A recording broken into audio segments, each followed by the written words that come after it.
आज हमारी जिंदगी का एक बहुत जरूरी हिस्सा बन गए हैं और जो लोग कॉम्पिटिटिव एग्जाम्स की तैयारी कर रहे हैं उनके लिए तो इससे जुड़े फैक्ट्स और कॉन्सेप्ट समझना मतलब और भी जरूरी है। जी हाँ, बिल्कुल। तो आज हम कंप्यूटर के इतिहास और उसकी जो अलग अलग पीढ़ियां हैं, जनरेशन्स, उनके कुछ खास पॉइंट्स पर बात करेंगे जो एग्जाम्स में काम आ सकते हैं। बिल्कुल। चलिए शुरू करते हैं एकदम बेसिक से। कंप्यूटर क्या है? ये एक इलेक्ट्रॉनिक मशीन है ना? हाँ। जो डेटा प्रोसेस करती है। इसके दो मेन हिस्से होते हैं। एक तो हार्डवेयर। हाँ, मतलब वो पार्ट्स जिन्हें हम छू सकते हैं, जैसे कीबोर्ड, मॉनिटर। बिल्कुल, कीबोर्ड, मॉनिटर, सीपीयू बॉक्स के अंदर की चीजें। और दूसरा है सॉफ्टवेयर। सॉफ्टवेयर यानी कि इंस्ट्रक्शंस, प्रोग्राम्स वगैरह। हाँ, प्रोग्राम्स, ऑपरेटिंग सिस्टम जो हार्डवेयर को बताते हैं कि करना क्या है। और मेन कंपोनेंट होते हैं सीपीयू यानी सेंट्रल प्रोसेसिंग यूनिट, मेमोरी जैसे रैम, हाँ, memory, input output devices, keyboards, mouse, printer वगैरह, और स्टोरेज डिवाइसेस जैसे हार्ड डिस्क या एसएसडी। अच्छा, अब जरा इतिहास की तरफ चलें। कैलकुलेशन के लिए सबसे पुराने डिवाइस तो वो एबेकस था शायद। हाँ, एबेकस माना जाता है, लेकिन जो पहली मैकेनिकल कैलकुलेटिंग मशीन थी वो 1642 में ब्लेज आस्कल ने बनाई थी। ओके, पर असली नींव मतलब आज के कंप्यूटर की वो किसने रखी? वो थे चार्ल्स बैबेज। 1833 में उन्होंने एनालिटिकल इंजन का एक कॉन्सेप्ट दिया। ये एक ऐसी मशीन थी जो अपने आप कैलकुलेशंस कर सकती थी। अच्छा, तो एक तरह से ये आज के कंप्यूटर्स का ब्लूप्रिंट था। इसीलिए बैबेज को फादर ऑफ कंप्यूटर भी कहते हैं। हाँ, ये तो बहुत कॉमन सवाल है एग्जाम्स का, फादर ऑफ कंप्यूटर। जी, और एक और इंटरेस्टिंग फैक्ट है यहाँ। बैबेज की ही एक स्टूडेंट थी, लेडी एडा ऑगस्टा। एडा लवलेस। हाँ, एडा लवलेस भी कहते हैं उन्हें। उन्होंने ही उस एनालिटिकल इंजन के लिए क्या कहते हैं, एल्गोरिदम्स लिखे थे, और उसे दुनिया का पहला कंप्यूटर प्रोग्राम माना जाता है। अरे वाह, मतलब कॉन्सेप्ट बैबेज का और पहला प्रोग्राम लेडी एडा का, कमाल है। इसके बाद क्या हुआ? फिर थोड़ा आगे बढ़े तो 1890 में हरमन हॉलरिथ और जेम्स पावर्स ने पंच्ड कार्ड्स का इस्तेमाल शुरू किया। Punched cards? जी, वो छेद वाले कार्ड्स? हाँ वही। उन पे डेटा को होल्स के पैटर्न में स्टोर करते थे, और उनकी एक टैब्यूलेटिंग मशीन थी जो उसे खुद पढ़ लेती थी। इससे डेटा प्रोसेसिंग थोड़ी तेज हुई। अच्छा। फिर आईबीएम जैसी कंपनियों ने इलेक्ट्रोमैकेनिकल डिवाइसेस बनाए जो जोड़ना, गुणा करना, डेटा सॉर्ट करना, ये सब कर सकते थे। लेकिन ये सब तो मैकेनिकल या इलेक्ट्रोमैकेनिकल थे। पहला पूरी तरह से इलेक्ट्रॉनिक कंप्यूटर कौन सा था? वो इंपॉर्टेंट है ना? हाँ, वो बहुत इंपॉर्टेंट है। वो था ENIAC। ENIAC? जी, ENIAC यानी electronic numerical integrator and computer. ये 1945-46 के आसपास जॉन पी एकर्ट और जॉन डब्ल्यू मॉचली ने बनाया था। अच्छा, और ये कैसा था? अरे, ये साइज में बहुत ही बड़ा था। सोचिए, लगभग एक 30 बाय 30 फीट का कमरा। बाप रे, पूरा कमरा? हाँ, और उसमें करीब 18,000 वैक्यूम ट्यूब्स लगी थीं। लेकिन ये उस जमाने की मशीनों से 1000 गुना तेज था। 18,000 वैक्यूम ट्यूब्स, उनको मैनेज करना, वो गर्म होती होंगी, रिलायबिलिटी का भी इशू रहा होगा। बिल्कुल बिल्कुल, वैक्यूम ट्यूब्स बहुत गर्म होती थीं, जल्दी खराब भी हो जाती थीं। तो इसका सॉल्यूशन मिला 1950s में, जब ट्रांजिस्टर का आविष्कार हुआ। अच्छा, ट्रांजिस्टर? हाँ, ट्रांजिस्टर वैक्यूम ट्यूब से बहुत छोटे थे, तेज थे, सस्ते, कम बिजली लेते थे और ज्यादा भरोसेमंद भी थे।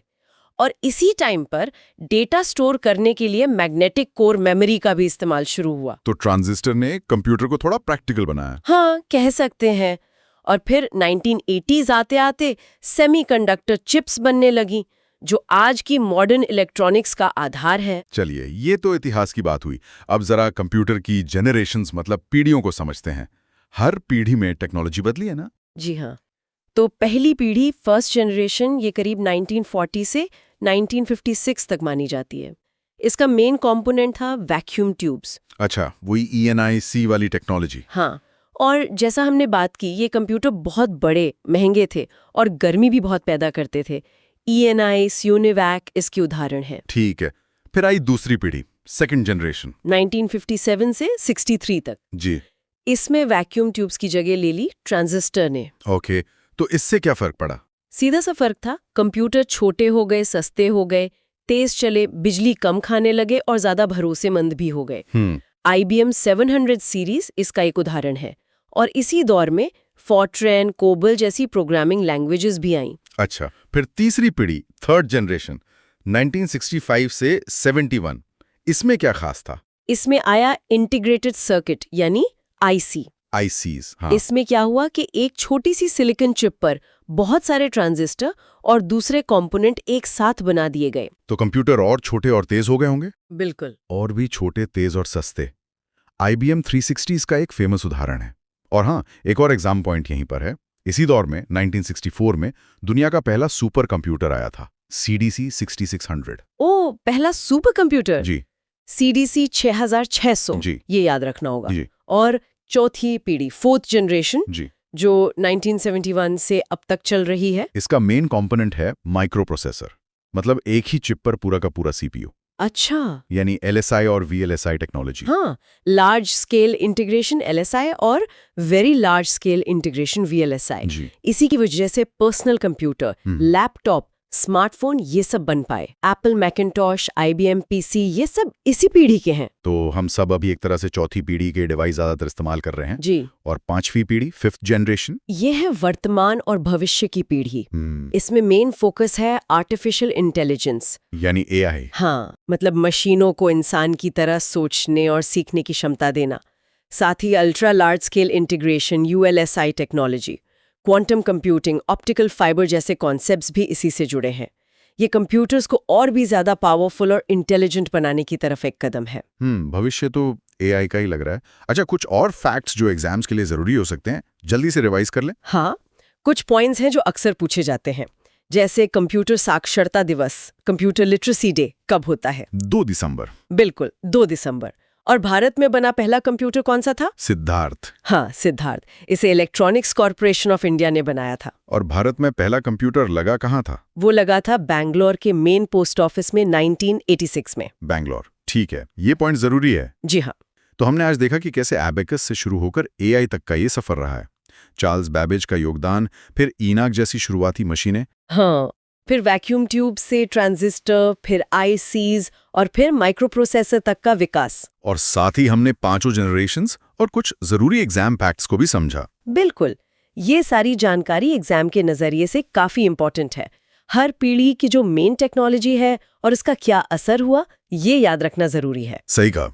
टेक्नोलॉजी कितनी तेजी से बदली है, मतलब सोचना भी कमाल लगता है कि एबेकस से शुरू करके आज हम आर्टिफिशियल इंटेलिजेंस की बातें कर रहे हैं। बिल्कुल। अब सोचने वाली बात यह है कि भविष्य में खासकर AI और जो दूसरी नई टेक्नोलॉजी आ रही हैं, उनके साथ ये कंप्यूटर तकनीक हमें और कहाँ ले जा सकती है? हाँ, ये एक बड़ा सवाल है। इस पर जरूर सोचिएगा। तो कंप्यूटर्स को हम किन आधारों पर बांट सकते हैं मोटे तौर पर? देखिए, मुख्य रूप से 2 आधार हैं। पहला, वो डेटा कैसे हैंडल करते हैं, मतलब उनकी डेटा संभालने की क्षमता। अच्छा। और दूसरा है उनकी कंप्यूटिंग पावर और स्पीड, यानी गणना करने की शक्ति और रफ्तार। ठीक है, तो पहले डेटा हैंडलिंग वाले क्लासिफिकेशन को देखते हैं। इसमें कौन कौन से हैं? इसमें 3 मेन टाइप्स हैं, एनालॉग, डिजिटल और हाइब्रिड। एनालॉग, ये कैसे होते हैं? एनालॉग कंप्यूटर्स वो होते हैं जो लगातार बदलने वाले डेटा, मतलब कंटिन्यूअस डेटा पर काम करते हैं। अच्छा। जैसे तापमान है या स्पीड है। अच्छा, जिनका कोई फिक्स्ड वैल्यू नहीं होता है। हाँ, बिल्कुल। जैसे पुराना वाला पारा थर्मामीटर या गाड़ी का स्पीडोमीटर। वो सुई लगातार घूमती है ना, वो एनालॉग है। हाँ, बाइनरी। और फिर उसे प्रोसेस करते हैं। हमारे लैपटॉप्स, डेस्कटॉप, स्मार्टफोन ये सब डिजिटल ही तो है। ये डिस्क्रीट वैल्यूज पर काम करते हैं। ठीक है। और तीसरा आपने बताया हाइब्रिड। इसके नाम से तो लग रहा है कि ये दोनों का मिक्सचर होगा। एकदम सही पकड़ा। हाइब्रिड कंप्यूटर्स में एनालॉग और डिजिटल दोनों की खासियतें होते हैं। अच्छा। हाँ, ये कंटिन्यूअस और डिस्क्रीट दोनों तरह के डेटा को प्रोसेस कर सकते हैं। कोई उदाहरण? सबसे अच्छा उदाहरण है पेट्रोल पंप वाली मशीन। वो पेट्रोल की मात्रा मापती है, जो कि एनालॉग है, और फिर उसकी कीमत कैलकुलेट करती है, जो डिजिटल है। अरे हाँ, सही कहा। ये तो काफी इंटरेस्टिंग है कि एक मशीन दोनों काम कर लेती है। बिल्कुल, ये इंजीनियरिंग और साइंटिफिक रिसर्च में भी काम आते हैं। चलिए, अब दूसरे वाले आधार पर आते हैं, कंप्यूटिंग पावर और स्पीड। इसमें कौन कौन से आते हैं? इसमें कई कैटेगरीज हैं, जैसे पर्सनल कंप्यूटर हो गया, work station, mini computer, main frame और हाँ, सुपर कंप्यूटर। पर्सनल कंप्यूटर यानी PC या माइक्रो कंप्यूटर, इनसे शुरुआत करते हैं। ये तो बहुत आम है। बिल्कुल, इन्हें माइक्रो कंप्यूटर भी कहते हैं। ये माइक्रो प्रोसेसर टेक्नोलॉजी की वजह से पॉसिबल हुए, जिससे पूरा सीपीयू एक ही चिप पर आ गया। अच्छा। हमारे लैपटॉप, डेस्कटॉप, ये सब इसी कैटेगरी में है, पर्सनल यूज या छोटे बिजनेस के लिए। और वर्क स्टेशन, ये पीसी से कैसे अलग या बेहतर है? वर्कस्टेशंस थोड़े ज्यादा पावरफुल होते हैं, खासतौर पर ग्राफिक्स और प्रोसेसिंग में। ये स्पेशल कामों के लिए होते हैं, जैसे इंजीनियरिंग डिजाइन है, कैड कैम जिसे कहते हैं, या फिर software development, high and graphics, जहां ज्यादा दम चाहिए। समझ गया, मतलब स्पेसिफिक टास्क के लिए। अच्छा, और मिनी कंप्यूटर ये कहाँ फिट होते हैं? मिनी कंप्यूटर्स, ये माइक्रो कंप्यूटर्स से बड़े और ज्यादा पावरफुल हुआ करते थे, करीब 5 से 50 गुना ज्यादा। हुआ करते थे, मतलब अब उतने नहीं चलते? हाँ, कह सकते हैं 70s 80s में काफ़ी चलते थे, मीडियम साइज ऑफिसेज में, पर अब पावरफुल सर्वर्स और वर्कस्टेशंस ने इनकी जगह ले ली है काफ़ी हद तक। अच्छा, फिर आते हैं मेन फ्रेम कंप्यूटर्स। सुना है ये बहुत बड़े होते हैं? हाँ, मेन फ्रेम कंप्यूटर्स काफ़ी बड़े और बहुत पावरफुल होते हैं। इनकी खास बात यह है कि इन पर सैकड़ों लोग, मतलब 100 से भी ज़्यादा, एक साथ अलग-अलग टर्मिनल से काम कर सकते हैं। एक साथ? हाँ, टाइम शेयरिंग और मल्टीटास्किंग टेक्नोलॉजी से बड़े ऑर्गेनाइजेशंस जैसे बैंक्स, एयरलाइंस, सरकारी डिपार्टमेंट्स, जहाँ बहुत सारा डेटा सिक्योरली मैनेज करना होता है, वो इन्हें यूज़ करते हैं। बहुत भरोसेमंद होते हैं ये। अच्छा, ये तो बड़े लेवल की बात हो गई। और अब सबसे ऊपर, मतलब सुपर कंप्यूटर्स, ये तो नाम से ही लगता है कि सबसे तेज होंगे। बिल्कुल, सुपर कंप्यूटर्स दुनिया के सबसे तेज, सबसे शक्तिशाली और हाँ, सबसे महंगे कंप्यूटर्स होते हैं। इनका काम क्या होता है फिर? इनका काम होता है बहुत ही कॉम्प्लेक्स कैलकुलेशंस करना, जैसे मौसम का एकदम सटीक अनुमान लगाना, मुश्किल साइंटिफिक रिसर्च, न्यूक्लियर वेपन्स का सिम्युलेशन या फिर नई दवाइयाँ खोजना। अच्छा। यहाँ एक फैक्ट याद रखने जैसा है एग्जाम्स के लिए। पहला सुपर कंप्यूटर 1976 में रॉजर क्रे ने बनाया था। रॉजर क्रे, 1976। हाँ, ये जरूर याद रखना चाहिए। बिल्कुल। आजकल क्वांटम कंप्यूटर्स की भी बहुत बात होती है। क्या ये कंप्यूटर्स की अगली पीढ़ी है? हाँ, कह सकते हैं। क्वांटम कंप्यूटर्स कंप्यूटिंग का फ्यूचर माने जा रहे हैं। अभी ये डेवलपमेंट के एडवांस स्टेज में है। ये काम कैसे करते हैं? मतलब नॉर्मल कंप्यूटर से अलग कैसे? ये नॉर्मल बिट्स 0 या 1 की जगह क्यूबिट्स का इस्तेमाल करते हैं। क्यूबिट एक ही टाइम पर 0 और 1 दोनों हो सकता है। इसे सुपरपोजिशन कहते हैं और वो आपस में जुड़े, मतलब एंटैंगल्ड भी हो सकते हैं। ओह। इससे इनकी कैलकुलेशन पावर बहुत ज्यादा, मतलब अविश्वसनीय रूप से बढ़ जाती है। ऐसी प्रॉब्लम सॉल्व कर सकते हैं जो आज के सुपर कंप्यूटर्स भी नहीं कर सकते। क्या बात है।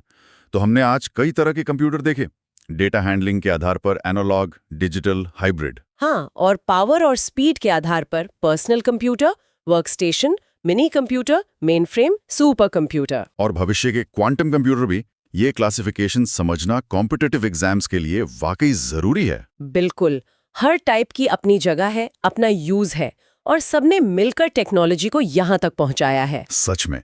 और जैसे जैसे ये क्वांटम कंप्यूटर्स हकीकत बनेंगे, सोचने वाली बात है कि कंप्यूटिंग की दुनिया आगे कितनी बदलने वाली है। हाँ, ये सोचना ही रोमांचक है।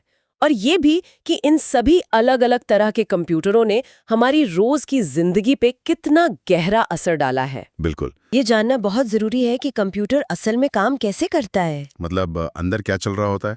मोटे तौर पे देखें तो 3 खास हिस्से हैं, है ना? सीपीयू हो गया, मेमोरी यूनिट और इनपुट आउटपुट यूनिट। एकदम सही।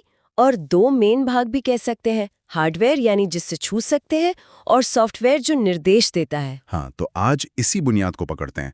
शुरुआत सीपीयू से करते हैं। एग्जाम्स के लिए ये बहुत जरूरी लगता है। बिल्कुल। सीपीयू मतलब सेंट्रल प्रोसेसिंग यूनिट, ये तो कंप्यूटर का दिमाग ही है, समझिए, यही सब कुछ चलाता है। कैसे? मतलब ये करता क्या है असल में? देखिए, इसका काम है मेमोरी से इंस्ट्रक्शन यानी निर्देश और डेटा लेना, फिर उस पर गणित वाले या लॉजिक वाले काम करना, और जो नतीजा आया उसे वापस मेमोरी में भेज देना। अच्छा, तो सारे कैलकुलेशंस और फैसले यही लेता है? हाँ जी। तो फिर इस दिमाग के अंदर भी कुछ हिस्से होते होंगे? हाँ हाँ, बिल्कुल। सीपीयू के अंदर भी 3 मेन हिस्से हैं, एएलयू, सीयू और registers. ALU, arithmetic logic unit. सही। ये सारे जोड़, घटाव, गुणा, भाग और वो तुलना वाले काम, कौन बड़ा है कौन छोटा, ये सब एएलयू ही करता है। मतलब सारा हिसाब किताब यहीं होता है। और CU कंट्रोल यूनिट। हाँ, कंट्रोल यूनिट। ये समझिए एक मैनेजर या ट्रैफिक पुलिस जैसा है। कौन सा काम कब होगा, कैसे होगा, डेटा कहाँ से आएगा, कहाँ जाएगा, मेमोरी से ALU, ALU से मेमोरी या इनपुट आउटपुट डिवाइस तक, ये सब कंट्रोल यहीं करता है। अच्छा, मतलब ये पूरे फ्लो को मैनेज करता है। बिल्कुल। और रजिस्टर्स? वो CPU के अंदर ही बहुत छोटी पर बहुत तेज मेमोरी होती हैं। तेज मेमोरी? हाँ, जब CPU कोई काम कर रहा होता है तो जो डेटा या निर्देश उसे तुरंत चाहिए वो इन रजिस्टर्स में रख लेता है। एग्जाम्स में ना इनके फुल फॉर्म और काम अक्सर पूछ लेते हैं, तो ये याद रखना जरूरी है। ठीक है, ये CPU वाली बात समझ आ गई, पर कंप्यूटर में ये डेटा आता कहाँ से है? मतलब हम उसे बताते कैसे हैं कि करना क्या है? हाँ, यही पर आते हैं इनपुट डिवाइस, जिनसे हम कंप्यूटर को जानकारी या निर्देश देते हैं। जैसे अपना कीबोर्ड या माउस? बिल्कुल, ये सबसे आम है। इन्हें पेरिफेरल डिवाइस भी कहते हैं, पर एग्जाम्स के लिए कुछ और भी जानना जरूरी है। अच्छा, जैसे वो जो एग्जाम की आंसर शीट चेक होती है, वो वाली मशीन? हाँ, वो है OMR, ऑप्टिकल मार्क रिकग्निशन, जो हम गोले भरते हैं ना, उनको पढ़ने के लिए। हाँ हाँ। फिर एक होता है MICR, magnetic ink character recognition. ये आपने शायद बैंक के चेक पर देखा होगा, नीचे कुछ खास नंबर लिखे होते हैं मैग्नेटिक इंक से। अच्छा, वो सिक्योरिटी के लिए? हाँ, उससे चेक जल्दी प्रोसेस होते हैं और फ्रॉड भी कम होता है। फिर दुकानों में वो बारकोड रीडर होता है ना, BCR? बारकोड रीडर, सामान पर जो काली सफेद लाइनें होती हैं। हाँ, स्कैन करते हैं जिससे। और QR कोड तो अब हर जगह ही है, पेमेंट के लिए, जानकारी के लिए। बिल्कुल, ये सब इनपुट डिवाइस है। और कीबोर्ड? स्टैंडर्ड कीबोर्ड में कितनी कीज होती हैं लगभग? 104। हाँ, करीब 104 कीज होती हैं। उसमें फिर अल्फ़ाबेट कीज, नंबर कीज, ऊपर वो फंक्शन कीज F1 से F12, फिर कंट्रोल ऑल्ट शिफ्ट जैसी मॉडिफायर कीज, और कैप्स लॉक, नम लॉक जैसी टॉगल कीज होती हैं। और माउस भी तो आजकल वो लाइट वाला आता है, ऑप्टिकल माउस। पहले वो बॉल वाला होता था, मैकेनिकल। हाँ, अब ज्यादातर ऑप्टिकली चलते हैं। इनके अलावा देखो, स्कैनर है डॉक्यूमेंट स्कैन करने के लिए, माइक्रोफोन है आवाज रिकॉर्ड करने के लिए, जॉयस्टिक गेम्स के लिए, लैपटॉप वाला टच पैड, ये सभी इनपुट ही हैं। अच्छा, स्टाइलस भी तो होता है टैबलेट पे लिखने के लिए। हाँ, stylus, light pen digital signature के लिए, ये सब भी इनपुट डिवाइस में ही आते हैं। ठीक है, तो इन सब तरीकों से जानकारी कंप्यूटर में चली गई, CPU ने उसे प्रोसेस भी कर दिया। अब नतीजा हमें कैसे दिखेगा, मतलब आउटपुट। सही, अब आते हैं आउटपुट डिवाइस पर। सबसे आम तो मॉनिटर स्क्रीन है, जिस पे हम सब कुछ देखते हैं। हाँ, मॉनिटर भी तो कई तरह के होते हैं। वो पुराने मोटे वाले CRT। हाँ, CRT अब कम दिखते हैं। आजकल तो LCD, liquid crystal display, LED, light emitting diode, TFT, thin film transistor ज्यादा चलते हैं। ये पतले होते हैं, बिजली कम लेते हैं। और दूसरा जरूरी आउटपुट डिवाइस हुआ प्रिंटर। बिल्कुल, प्रिंटर जो जानकारी को कागज पर छापता है। ये भी मोटे तौर पर दो तरह के हैं, इम्पैक्ट और नॉन इम्पैक्ट। इम्पैक्ट मतलब जो कागज पर इम्पैक्ट यानी चोट करके छापते हैं, जैसे टाइपराइटर। सही पकड़ा, जैसे डॉट मैट्रिक्स प्रिंटर। उसमें छोटी छोटी सुइयां, पिन्स होती हैं जो रिबन पर चोट करके अक्षर बनाती हैं। आवाज बहुत करते ही हैं। हाँ, सरकारी दफ्तरों में देखते थे पहले। धीमे भी होते हैं शायद। हाँ, धीमे होते, एक बार में एक कैरेक्टर छापते हैं, पर ये सस्ते पड़ते हैं और कार्बन कॉपी बनाने के लिए अच्छे हैं। एक लाइन प्रिंटर भी होता है, वो भी इम्पैक्ट है, पर वो पूरी लाइन एक साथ छापता है, तो डॉट मैट्रिक्स से तेज है। अच्छा, और नॉन इम्पैक्ट वाले कौन से हैं जो आजकल ज्यादा चलते हैं? हाँ, नॉन इम्पैक्ट प्रिंटर कागज पर सीधे चोट नहीं करते। इसमें आते हैं इंकजेट प्रिंटर, जो स्याही की छोटी छोटी बूंदें स्प्रे करके छापते हैं। घर और ऑफिस में आम है। और लेजर प्रिंटर, वो तो काफी तेज होते हैं सुना है। हाँ, लेजर प्रिंटर तेज भी होते हैं और क्वालिटी भी बहुत अच्छी देते हैं। ये पाउडर इस्तेमाल करते हैं, जिसे टोनर कहते हैं, पर ये थोड़े महंगे होते हैं इंकजेट के मुकाबले। और एक थर्मल प्रिंटर भी होता है, वो ATM की रसीद वाला। बिल्कुल, वो गर्मी से खास तरह के पेपर पर छापता है। तो अगर कॉस्ट देखें तो डॉट मैट्रिक्स सबसे सस्ता, फिर इंकजेट, फिर लेजर महंगा। स्पीड की बात करें तो डॉट मैट्रिक्स की स्पीड कैरेक्टर्स पर सेकंड CPS में नापते हैं, और इंकजेट लेजर की इनकी पेजेस पर मिनट में। एक प्लॉटर भी सुना है मैंने, वो क्या है? हाँ, प्लॉटर भी आउटपुट डिवाइस है। ये बड़े बड़े ग्राफिक्स जैसे इंजीनियरिंग ड्राइंग, बिल्डिंग के नक्शे या बड़े बैनर छापने के काम आता है। ये पेन या इंकजेट तकनीक से बहुत सटीक लाइनें बनाता है। कैड कैम में बहुत इस्तेमाल होता है। समझ गया। तो हमने कंप्यूटर की बेसिक बनावट, सीपीयू का काम और कई जरूरी इनपुट और आउटपुट डिवाइस समझ लिए। ये जानकारी एग्जाम्स के लिए काफी काम की है। बिल्कुल। इन डिवाइसेस के नाम, फुल फॉर्म और उनका क्या काम है, ये याद रखना तो जरूरी है ही, पर ये सोचना भी इंटरेस्टिंग है कि टेक्नोलॉजी कितनी तेजी से बदल रही है ना? हाँ बिल्कुल। आज तो हम आवाज से कमांड दे देते हैं, स्क्रीन टच करते हैं। वही, इनपुट और आउटपुट का तरीका लगातार बदल रहा है, विकसित हो रहा है। तो भविष्य में हम कंप्यूटर से कैसे इंटरैक्ट करेंगे, ये सोचना भी अपने आप में एक अगला सवाल है। हाँ, सोचने वाली बात है। शायद अगली तैयारी इसी की करनी पड़े। मेमोरी, लैंग्वेजेस, पोर्ट्स, शॉर्टकट्स, ये सब जल्दी से देख लेते हैं ताकि एग्जाम में कोई कंफ्यूजन न रहे। बिल्कुल, ये वो टॉपिक्स हैं जिनसे सवाल अक्सर बनते ही हैं। तो शुरुआत कंप्यूटर मेमोरी से करते हैं। हाँ जरूर। इसे मोटे तौर पर 3 हिस्सों में देख सकते हैं हम। एक होती है कैशे मेमोरी, फिर प्राइमरी या मेन मेमोरी, और तीसरी है सेकेंडरी मेमोरी। अच्छा, कैशे मेमोरी सुना है ये सबसे फास्ट होती है। सीपीयू और मेन मेमोरी के बीच इसका क्या रोल है? हाँ, ये सबसे तेज है। ये सीपीयू के बिल्कुल पास होती है और इसमें वो डेटा रखती है जो सीपीयू को बार बार चाहिए। एक तरह का बफर समझिए। इससे सीपीयू को मेन मेमोरी तक बार बार नहीं जाना पड़ता, स्पीड बढ़ जाती है। लेकिन ये महंगी होती होगी और टेम्पररी भी। हाँ, महंगी भी है और इसमें डेटा अस्थायी रहता है। पावर ऑफ तो डेटा गया। समझ गया। मतलब थोड़ी सी कैशे मेमोरी भी स्पीड पर काफी फर्क डाल देती है। अब आते हैं प्राइमरी मेमोरी पर, जिसे मेन मेमोरी भी कहते हैं। ये कंप्यूटर की वर्किंग मेमोरी हुई, सही ना? एकदम सही कहा। ये सीधा सीपीयू से जुड़ी होती है। ये कैशे से तो धीमी है, पर सेकेंडरी मेमोरी से काफी तेज। और ये इसकी खास बात है कि ये वॉलेटाइल है। मतलब बिजली गई तो इसमें जो भी था वो सब खत्म। अच्छा, और स्टोरेज कैपेसिटी भी लिमिटेड होती है? हाँ, लिमिटेड होती है। इसके 2 मुख्य टाइप हैं, रैम और रोम। हाँ, रैम मतलब रैंडम एक्सेस मेमोरी। ये तो वॉलेटाइल है जैसा आपने बताया, और इसमें डेटा रीड भी कर सकते हैं, राइट भी। जैसे कोई प्रोग्राम चलाते हैं तो वो रैम में लोड होता है। जी। और रोम है रीड ओनली मेमोरी। ये नॉन वॉलेटाइल है, मतलब परमानेंट। इसमें वो इंस्ट्रक्शंस होते हैं जो कंप्यूटर को स्टार्ट करने में, बूट करने में मदद करते हैं, जैसे बायोस वगैरह। ठीक है। इनके भी टाइप्स होते हैं ना रोम के? प्रॉम, ईप्रॉम। हाँ बिल्कुल। रोम के प्रॉम, ईप्रॉम और रैम के एसरैम, डीरैम। पर अभी डिटेल्स में नहीं जाते। अब आते हैं सेकेंडरी मेमोरी पर। इसे ऑक्सिलरी मेमोरी भी कहते हैं। ये लॉन्ग टर्म स्टोरेज के लिए है, जब डेटा ज्यादा हो और परमानेंटली रखना हो। ये नॉन वॉलेटाइल है, मतलब स्थायी। और ये प्राइमरी मेमोरी से धीमी होती है, बैकअप वगैरह के लिए यूज होती होगी। सही। प्राइमरी मेमोरी से धीमी होती है और बैकअप स्टोरेज के लिए ही इस्तेमाल होती है। इसके उदाहरण तुम रोज देखते हैं, जैसे हार्ड डिस्क ड्राइव या आजकल SSDs, CD, DVD, pen drive, memory card. हाँ, USB stick, memory card, blu ray disc भी है, बीआरएलडी।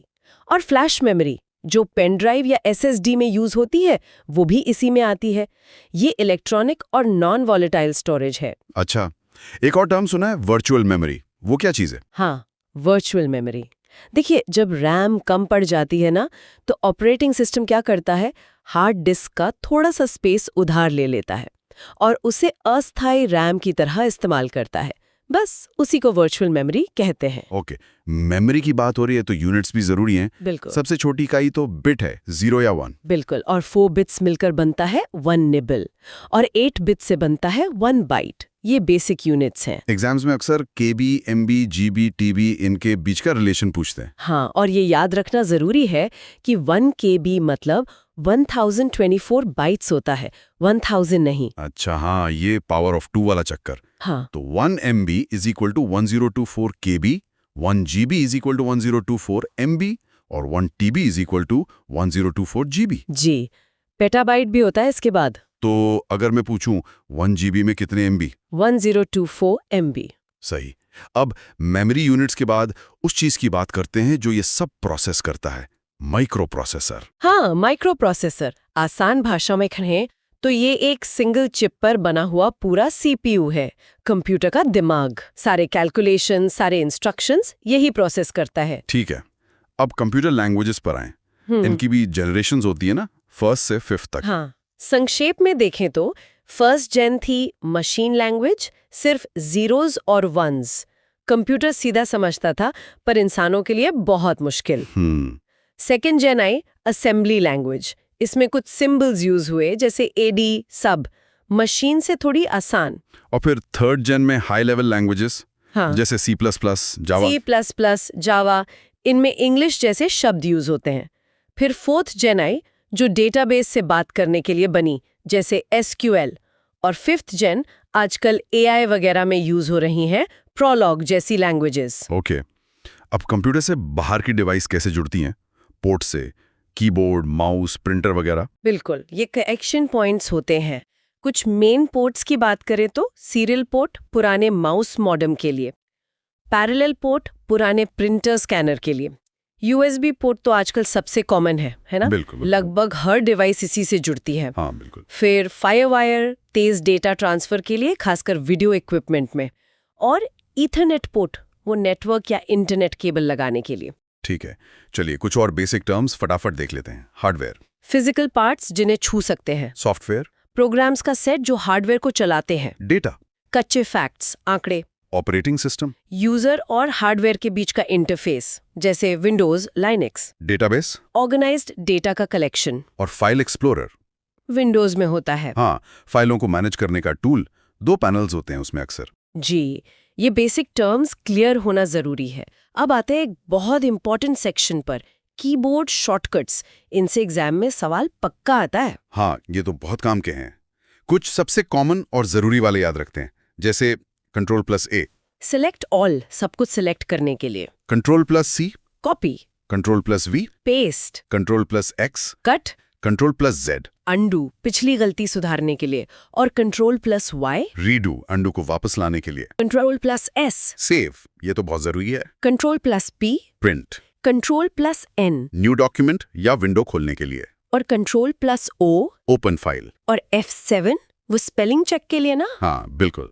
और Alt+Tab ये खुले हुए प्रोग्राम्स के बीच स्विच करने के लिए। अच्छा, एक और, Ctrl+B किस काम आता है, सोचिए। टेक्स्ट को बोल्ड करने के लिए। सही, बहुत अच्छे। कुछ पुरानी कंप्यूटर्स के फुल फॉर्म भी कभी-कभी पूछ लेते हैं, जैसे ENIAC, EDVAC, UNIVAC। बस नाम ध्यान में रख सकते हैं। ENIAC पहला इलेक्ट्रॉनिक जनरल पर्पस कंप्यूटर था, UNIVAC पहला कमर्शियल कंप्यूटर। तो ये था कंप्यूटर के कुछ खास टॉपिक्स का एक तेज revision. Memory, units, languages, ports और शॉर्टकट्स। एकदम बेसिक से, जैसे डेटा, ये क्या है? डेटा मतलब कच्ची जानकारी, कोई भी फैक्ट, नंबर या नाम। हाँ, रॉ फैक्ट्स। और इन्फॉर्मेशन वो होती है प्रोसेस्ड जानकारी, मतलब जिसका कोई मतलब निकले, जैसे किसी स्टूडेंट की मार्कशीट। सही। डेटा को जब ऑर्गेनाइज कर दें तो वो इन्फॉर्मेशन बन जाती है। अच्छा, और प्रोग्राम्स वो होते हैं इंस्ट्रक्शंस का सेट, है ना? कंप्यूटर के लिए निर्देश। हाँ, निर्देशों का समूह। और सॉफ्टवेयर, फिर सॉफ्टवेयर क्या हुआ? सॉफ्टवेयर हुआ ऐसे कई सारे प्रोग्राम्स का कलेक्शन जो मिलकर कोई खास काम करते हैं। अच्छा, तो ये तो हुई बेसिक डेफिनेशन। हाँ, और देखो सॉफ्टवेयर मोटे तौर पर 2 तरह के होते हैं, सिस्टम सॉफ्टवेयर और एप्लीकेशन सॉफ्टवेयर। एक तीसरा टाइप भी कह सकते हैं, प्रोग्रामिंग सॉफ्टवेयर, या जिन्हें हम लैंग्वेजेस कहते हैं। लैंग्वेजेस, हाँ। और हाँ, एक छोटा सा पॉइंट और, सॉफ्ट कॉपी और हार्ड कॉपी का फर्क, ये भी कभी-कभी पूछ लेते हैं। हाँ, वो तो जरूरी है। सॉफ्ट कॉपी मतलब डिजिटल फाइल जो कंप्यूटर में है, और हार्ड कॉपी मतलब उसी का प्रिंट आउट। बिल्कुल। ठीक है, तो अब थोड़ा सिस्टम सॉफ्टवेयर पर फोकस करते हैं। ये क्या करते हैं? देखो, सिस्टम सॉफ्टवेयर वो हैं जो कंप्यूटर हार्डवेयर को, मतलब मशीन को चलाते हैं और मैनेज करते हैं। ये हार्डवेयर से सीधे बात करते हैं। अच्छा, एग्जाम्पल्स क्या होंगे इसके, परीक्षा के लिए जरूरी? हाँ, जरूर। सबसे पहला तो ऑपरेटिंग सिस्टम, जैसे विंडोज या उबंटू, ये पूरे कंप्यूटर को चलाता है। फिर हैं डिवाइस ड्राइवर्स। ये छोटे सॉफ्टवेयर होते हैं जो किसी डिवाइस जैसे प्रिंटर या कीबोर्ड को कंप्यूटर से कनेक्ट करते हैं। राइट। और बायोस भी, जो कंप्यूटर स्टार्ट होने में मदद करता है, basic input output system. Okay. और एक और चीज है इसमें, यूटिलिटी सॉफ्टवेयर। यूटिलिटी सॉफ्टवेयर वो क्या है? हाँ, ये भी सिस्टम सॉफ्टवेयर का ही हिस्सा माने जाते हैं। ये सिस्टम की देखभाल, उसकी कॉन्फ़िगरेशन, उसकी परफॉर्मेंस बढ़ाने में मदद करते हैं। अच्छा, जैसे एंटीवायरस हो गया, डिस्क क्लीनर जो फालतू फाइल्स हटाता है, या डिस्क फॉर्मेटिंग टूल, ये सब सिस्टम को ठीक रखते हैं। समझ गए, तो ये सब सिस्टम से जुड़े हुए हैं। बिल्कुल। ठीक है, अब अगला पॉइंट लेते हैं, प्रोग्रामिंग लैंग्वेजेस। ये वो भाषाएं हैं जिनसे हम कंप्यूटर को इंस्ट्रक्शन देते हैं, मतलब कोड लिखते हैं। हाँ, कंप्यूटर से बात करने का तरीका। सिंटैक्स कहते हैं। बिल्कुल, सिंटैक्स बहुत इंपॉर्टेंट है। जरा सी गलती और प्रोग्राम नहीं चलेगा। हाँ, तो ये लैंग्वेजेस कितने तरह की होती हैं? बेसिकली 2 मेन कैटेगरीज हैं, लो लेवल और हाई लेवल। लो लेवल मतलब? लो लेवल माने मशीन के ज्यादा करीब, मशीन पर निर्भर, जैसे मशीन लैंग्वेज जो 0 और 1 की भाषा है, या असेंबली लैंग्वेज। ओके। और दूसरी हैं हाई लेवल लैंग्वेजेस। ये इंसानी भाषा के ज्यादा करीब होती हैं, मतलब इन्हें लिखना पढ़ना आसान होता है। जैसे सी, C++, जावा, पाइथन, ये सब हाई लेवल हैं और ये मशीन पर निर्भर नहीं होती। लेकिन कंप्यूटर तो सिर्फ मशीन लैंग्वेज समझता है ना? 0 और 1? सही पकड़ा। कंप्यूटर हाई लेवल भाषा सीधे नहीं समझ सकता। तो फिर? तो यहीं पर ट्रांसलेटर्स की जरूरत पड़ती है। ट्रांसलेटर्स, हाँ, ये जरूरी है। ये क्या करते हैं? ये सोर्स कोड को, मतलब जो कोड हमने हाई लेवल या असेंबली भाषा में लिखा है, उसे मशीन कोड में बदलता है, जिसे कंप्यूटर समझ सके। अच्छा, कितने तरह के होते हैं ये ट्रांसलेटर्स? 3 मुख्य तरह के हैं। पहला, असेंबलर, ये सिर्फ असेंबली लैंग्वेज को मशीन कोड में बदलता है। ठीक है। दूसरा है कंपाइलर, ये पूरे हाई लेवल प्रोग्राम को, मतलब पूरे सोर्स कोड को एक ही बार में पढ़कर मशीन कोड में बदल देता है, एक एग्जीक्यूटेबल फाइल बना देता है। पूरा एक साथ? हाँ, पूरा एक साथ। और तीसरा है इंटरप्रेटर, ये हाई लेवल कोड को लाइन बाय लाइन पढ़ता है और साथ साथ मशीन कोड में बदलता और एग्जीक्यूट करता जाता है। अच्छा, लाइन बाय लाइन। तो कंपाइलर और इंटरप्रेटर में मेन फर्क क्या हुआ? ये सवाल आ सकता है। हाँ, ये पूछते हैं। देखो, मेन फर्क है कि कंपाइलर पूरा कोड एक साथ ट्रांसलेट करता है, तो कंपाइल होने के बाद प्रोग्राम तेज चलता है, जबकि इंटरप्रेटर एक एक लाइन करता है। तो इसमें एरर ढूंढना आसान होता है, क्योंकि वो हर लाइन पे रुक सकता है, पर चलने में थोड़ा धीमा हो सकता है कंपाइलर की तुलना में। ये बहुत इंपॉर्टेंट पॉइंट है। ठीक है, अब आते हैं एप्लीकेशन सॉफ्टवेयर पे। हाँ, ये वो हैं जो हम रोज इस्तेमाल करते हैं। बिल्कुल, ये यूजर की खास कामों के लिए होते हैं, जैसे चिट्ठी लिखनी है, गाने सुनने हैं या वीडियो देखना है। सही। ये भी 2 तरह के होते हैं शायद, जनरल पर्पस और कस्टमाइज्ड। हाँ, बिल्कुल। जनरल पर्पस सॉफ्टवेयर वो हैं जो आम जरूरतें पूरी करते हैं, सबके काम आते हैं। एग्जाम्पल्स इसके? जैसे MS वर्ड। हाँ, MS वर्ड वर्ड प्रोसेसर है। MS एक्सेस डेटाबेस सॉफ्टवेयर है। हाँ। गूगल क्रोम वेब ब्राउजर है। हाँ। VLC मीडिया प्लेयर है। हाँ।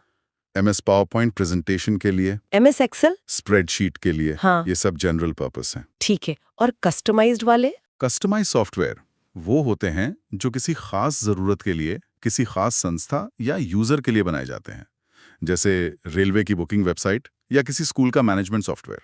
वो उनकी अपनी नीड्स के हिसाब से बनता है। समझ गई, ये टेलर्ड होते हैं। एग्जैक्टली। टेलर्ड। अच्छा, इनके अलावा भी कुछ और टाइप के सॉफ्टवेयर होते हैं क्या, जो हमें पता होने चाहिए? हाँ, कुछ और भी हैं, जैसे फर्मवेयर। फर्मवेयर ये क्या है? याद है मैं बायोस की बात की थी, वो एक तरह का फर्मवेयर है।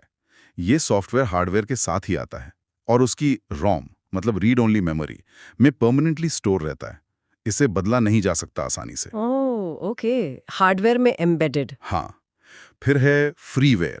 फ्रीवेयर मतलब मुफ्त वाला? हाँ, इस्तेमाल करने के लिए मुफ्त होता है, पर इसका सोर्स कोड आपको नहीं मिलता, आप इसे बदल नहीं सकते, जैसे स्काइप या अडोब रीडर। और इसी से मिलता जुलता पर अलग है FOSS, free and open source software. अच्छा, फॉस ये क्या है? ये ना सिर्फ इस्तेमाल के लिए मुफ्त होते हैं, बल्कि इनका सोर्स कोड भी ओपन होता है, मतलब कोई भी उसे देख सकता है, सुधार सकता है और अपनी जरूरत के हिसाब से बदल सकता है। अरे वाह, तो सब मिलकर इसे बेहतर बना सकते हैं? हाँ, यही इसका फायदा है। कोलैबोरेशन बढ़ता है, इनोवेशन होता है, जैसे उबुंटू ऑपरेटिंग सिस्टम या मोजिला फायरफॉक्स ब्राउजर या पाइथन लैंग्वेज। ये तो बहुत बढ़िया है। और आखिरी वाला, प्रोप्राइटरी सॉफ्टवेयर? प्रोप्राइटरी सॉफ्टवेयर वो हैं जिनके इस्तेमाल के लिए आपको पैसे देने पड़ते हैं। इन्हें बनाने वाली कंपनी का इन पर कॉपीराइट होता है। आप इन्हें खरीदकर लाइसेंस लेते हैं, जैसे माइक्रोसॉफ्ट विंडोज या टैली। ठीक है, तो मतलब इसे आप फ्री में यूज या मॉडिफाई नहीं कर सकते? तो ये थे सॉफ्टवेयर और लैंग्वेजेस के कुछ बहुत ही महत्वपूर्ण concepts. System software, application software, programming languages, translators, firmware, freeware, FOSS, proprietary. Competitive exams की तैयारी में कंप्यूटर वाला सेक्शन काफी स्कोरिंग हो सकता है ना? हाँ। अगर सही टॉपिक्स पता हो। बिल्कुल। आज हम ऑपरेटिंग सिस्टम्स, विंडोज़ की कुछ ज़रूरी बातें और वो कंप्यूटर फुल फॉर्म्स जो अक्सर एग्जाम्स में दिख जाते हैं, उन पर थोड़ी गहराई से बात करेंगे। हाँ, चलिए शुरू करते हैं। सबसे पहले ऑपरेटिंग सिस्टम मतलब ओएस, हाँ। ये है क्या? हाँ, ये ओएस होता क्या है असल में? इसको आप समझिए कंप्यूटर का रिसोर्स मैनेजर।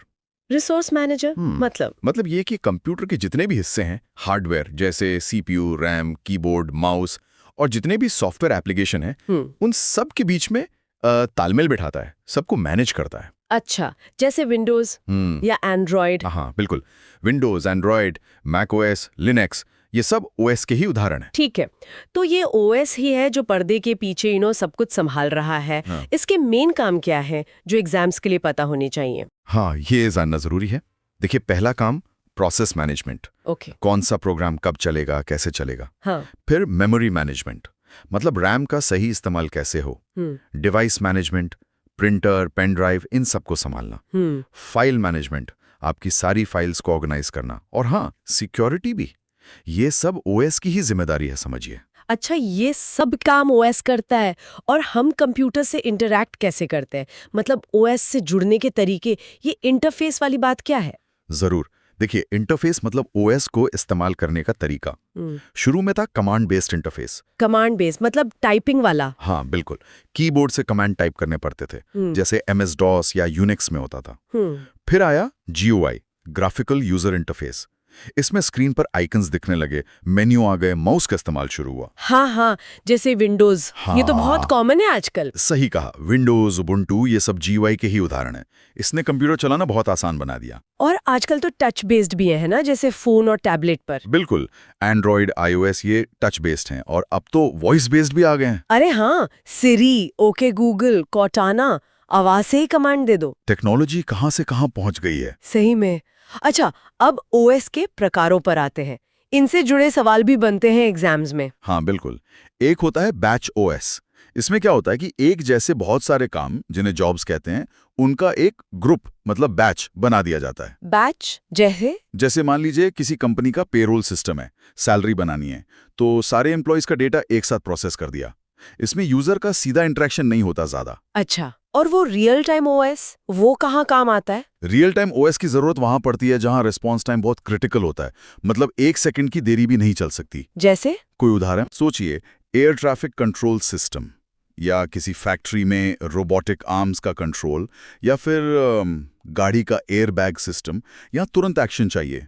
समझ गई, बहुत जरूरी है ये तो। फिर आता है टाइम शेयरिंग या मल्टीटास्किंग ओएस। ये तो हम सब रोज इस्तेमाल करते हैं। मल्टीटास्किंग मतलब एक साथ कई काम। हाँ, जैसे आप गाने भी सुन रहे हैं, कुछ टाइप भी कर रहे हैं, और पीछे डाउनलोडिंग भी चल रही है। विंडोज, लिनक्स, मैकओएस, ये सब मल्टीटास्किंग ओएस हैं। और एक मल्टी प्रोसेसिंग ओएस भी होता है। हाँ, मल्टी प्रोसेसिंग में एक से ज्यादा सीपीयू लगे होते हैं। इससे प्रोसेसिंग स्पीड बहुत बढ़ जाती है, हेवी टास्क्स के लिए। अच्छा, और वो एम्बेडेड ओएस? एम्बेडेड ओएस किसी खास डिवाइस के अंदर किसी खास काम के लिए डिजाइन किए जाते हैं, जैसे ATM मशीन में, या स्मार्ट टीवी में, या वॉशिंग मशीन में। समझ गई, मतलब हर डिवाइस का अपना खास ओएस? बिल्कुल। अब कुछ खास ओएस के नाम जो एग्जाम्स में आ जाते हैं। मैकओएस, ये एप्पल का है, इसका डिफॉल्ट ब्राउजर सफारी है। हाँ, मैकबुक में होता है। फिर एंड्रॉयड, ये गूगल का है और ओपन सोर्स है, मतलब इसका कोड कोई भी देख सकता है, बदल सकता है। और लिनक्स, यूनिक्स? ये भी ओपन सोर्स हैं, और ये अपनी स्टेबिलिटी और सिक्योरिटी के लिए जाने जाते हैं। सर्वर्स वगैरह में बहुत इस्तेमाल होते हैं। ठीक है, अब आते हैं विंडोज पर। ये तो सबसे ज्यादा इस्तेमाल होता है और एग्जाम्स के लिए भी इम्पोर्टेंट है। हाँ, विंडोज बहुत कॉमन है। अच्छा, इसका पूरा नाम पता है? Wide interactive network development for office work solution. अरे वाह, ये तो शायद ही किसी को याद रहता होगा। Wide interactive network development for office work solution. हाँ, कभी कभी पूछ लेते हैं। और इसका डिफॉल्ट ब्राउजर पहले इंटरनेट एक्सप्लोरर था। हाँ, वो तो याद है। अब विंडोज 10 और उसके बाद वाले वर्जन में माइक्रोसॉफ्ट एज है। अच्छा, एज, ठीक है। अब विंडोज के वो शॉर्टकट कीज जो सीधे सीधे पूछ लेते हैं, कुछ सबसे जरूरी वाले बताइए प्लीज। जरूर, ये टाइम भी बचाते हैं और मार्क्स भी। ध्यान दीजिएगा, विन की प्लस ई, विन की प्लस ई। हाँ, इससे क्या होता है? इससे सीधे फाइल एक्सप्लोरर, या जिसे पहले माई कंप्यूटर कहते थे, वो खुल जाता है। अच्छा, ये तो बहुत काम का है। फिर विन की प्लस एल। एल, लॉक के लिए। हाँ, कंप्यूटर लॉक करने या यूजर स्विच करने के लिए बहुत हैंडी है। सही। और विन की प्लस डी फॉर डेस्कटॉप, सारी खुली हुई विंडोज को मिनिमाइज करके सीधा डेस्कटॉप दिखाता है। वाह, ये भी बढ़िया है। एक और है विन की प्लस आर फॉर रन। इससे रन डायलॉग बॉक्स खुलता है जहां से आप कोई भी प्रोग्राम का नाम टाइप करके जल्दी से चला सकते हैं। और एक क्लासिक है Alt प्लस F4। Alt+F4, ये तो बंद करने के लिए है ना? हाँ, जो भी सॉफ्टवेयर या विंडो एक्टिव है उसे बंद करने के लिए। और अगर आप डेस्कटॉप पर है और कोई विंडो सिलेक्टेड नहीं है तो ये शटडाउन का ऑप्शन देता है। अच्छा, ये ध्यान रखना होगा। ये शॉर्टकट्स तो सच में बहुत उपयोगी हैं। बिल्कुल। अब आखिर में वो फुल फॉर्म्स जो बार बार एग्जाम्स में दिखती हैं, कुछ सबसे इंपॉर्टेंट वाली जल्दी से देख लेते हैं। हाँ, ये लिस्ट तो जरूरी है। पहला, CPU। Central processing unit, computer का ब्रेन। बिल्कुल। फिर RAM। Random access memory, volatile memory. सही। ROM। Read only memory, non volatile. BIOS इसी में होता है शायद। हाँ, BIOS, basic input output system. Computer start करते वक्त यही काम आता है। ओके, लैन और वैन। LAN मतलब लोकल एरिया नेटवर्क, जैसे एक ऑफिस का नेटवर्क। WAN मतलब वाइड एरिया नेटवर्क, जैसे इंटरनेट। ठीक है। www, world wide web. HTML, hypertext markup language, web page बनाने के लिए। HTTP, hypertext transfer protocol, web पर डेटा कैसे ट्रांसफर होगा उसका नियम। PDF, ये तो रोज यूज करते हैं। Portable document format. USB, universal serial bus, pen drive, keyboard वगैरह कनेक्ट करने वाला पोर्ट। GUI, अभी बात हुई थी। ग्राफिकल यूजर इंटरफेस, आइकन्स और मेन्यू वाला। और लास्ट वाईफाई। वायरलेस फिडेलिटी, बिना तार वाला नेटवर्क। बेहतरीन, ये लिस्ट बहुत काम की है। MS वर्ड से जुड़े कुछ नोट्स हैं। ये खासकर SSC, रेलवे जैसे कॉम्पिटिटिव एग्जाम्स के लिए है। हाँ, तो चलिए इसमें से जो सबसे जरूरी बातें हैं उन्हें निकाल कर समझते हैं ताकि तैयारी और अच्छी हो सके। बिल्कुल। जैसा कि हम जानते हैं, MS word Microsoft office suit का एक वर्ड प्रोसेसिंग प्रोग्राम है। इसमें हम डॉक्यूमेंट्स बनाते हैं, एडिट करते हैं और डॉक या डॉकएक्स फॉर्मेट में सेव करते हैं। एग्जाम्स में अक्सर इसके फीचर्स और शॉर्टकट्स पर सवाल आते ही हैं। तो फिर देर क्यों करें, सीधे काम की बात करते हैं। अच्छा, सबसे पहले वर्ड की स्क्रीन जो दिखता है उसे फटाफट समझ लेते हैं। हाँ ऊपर वो टाइटल बार होता है ना, जहां फाइल का नाम दिखता है। जी हाँ, टाइटल बार। फिर क्विक एक्सेस टूल बार भी होता है, छोटे छोटे बटन्स के साथ। Save, undo. हाँ, सेव, अंडू। और फाइल टैब, उसमें न्यू, ओपन, सेव, प्रिंट जैसे कमांड्स। बिल्कुल। और वो जो लंबी सी पट्टी है, रिबन, वही तो मेन जगह है। सारे टूल्स वहीं सजे होते हैं अलग अलग टैब्स में। अच्छा, तो उस रिबन में सबसे पहला कौन सा टैब आता है? Home tab. हाँ, होम टैब सबसे ज्यादा इस्तेमाल होने वाला। यहीं से आप फॉन्ट और पैराग्राफ की सेटिंग्स बदलते हैं। फॉन्ट और पैराग्राफ। और याद रखने वाली बात, डिफॉल्ट फॉन्ट कैलिब्री और साइज 11 पॉइंट्स होता है। कैलिब्री और 11, ये डिफॉल्ट है। हाँ। ड्रॉप डाउन से तो आप 8 से 72 पॉइंट्स चुन सकते हैं, पर मैन्युअली टाइप करके मिनिमम 1 और मैक्सिमम 1638 पॉइंट्स तक जा सकते हैं। अरे वाह, 1638। हाँ। ये डिटेल तो पूछी जा सकती है। हाँ, कभी कभी। और इसी होम टैब में वो अलाइनमेंट वाले ऑप्शंस भी होते हैं। यस। Left, centre, right. जी हाँ, left Ctrl+L, centre Ctrl+E, right Ctrl+R और जस्टिफाई Ctrl+J। ये शॉर्टकट्स तो बहुत जरूरी हैं। ये तो मतलब रट ही लेने चाहिए।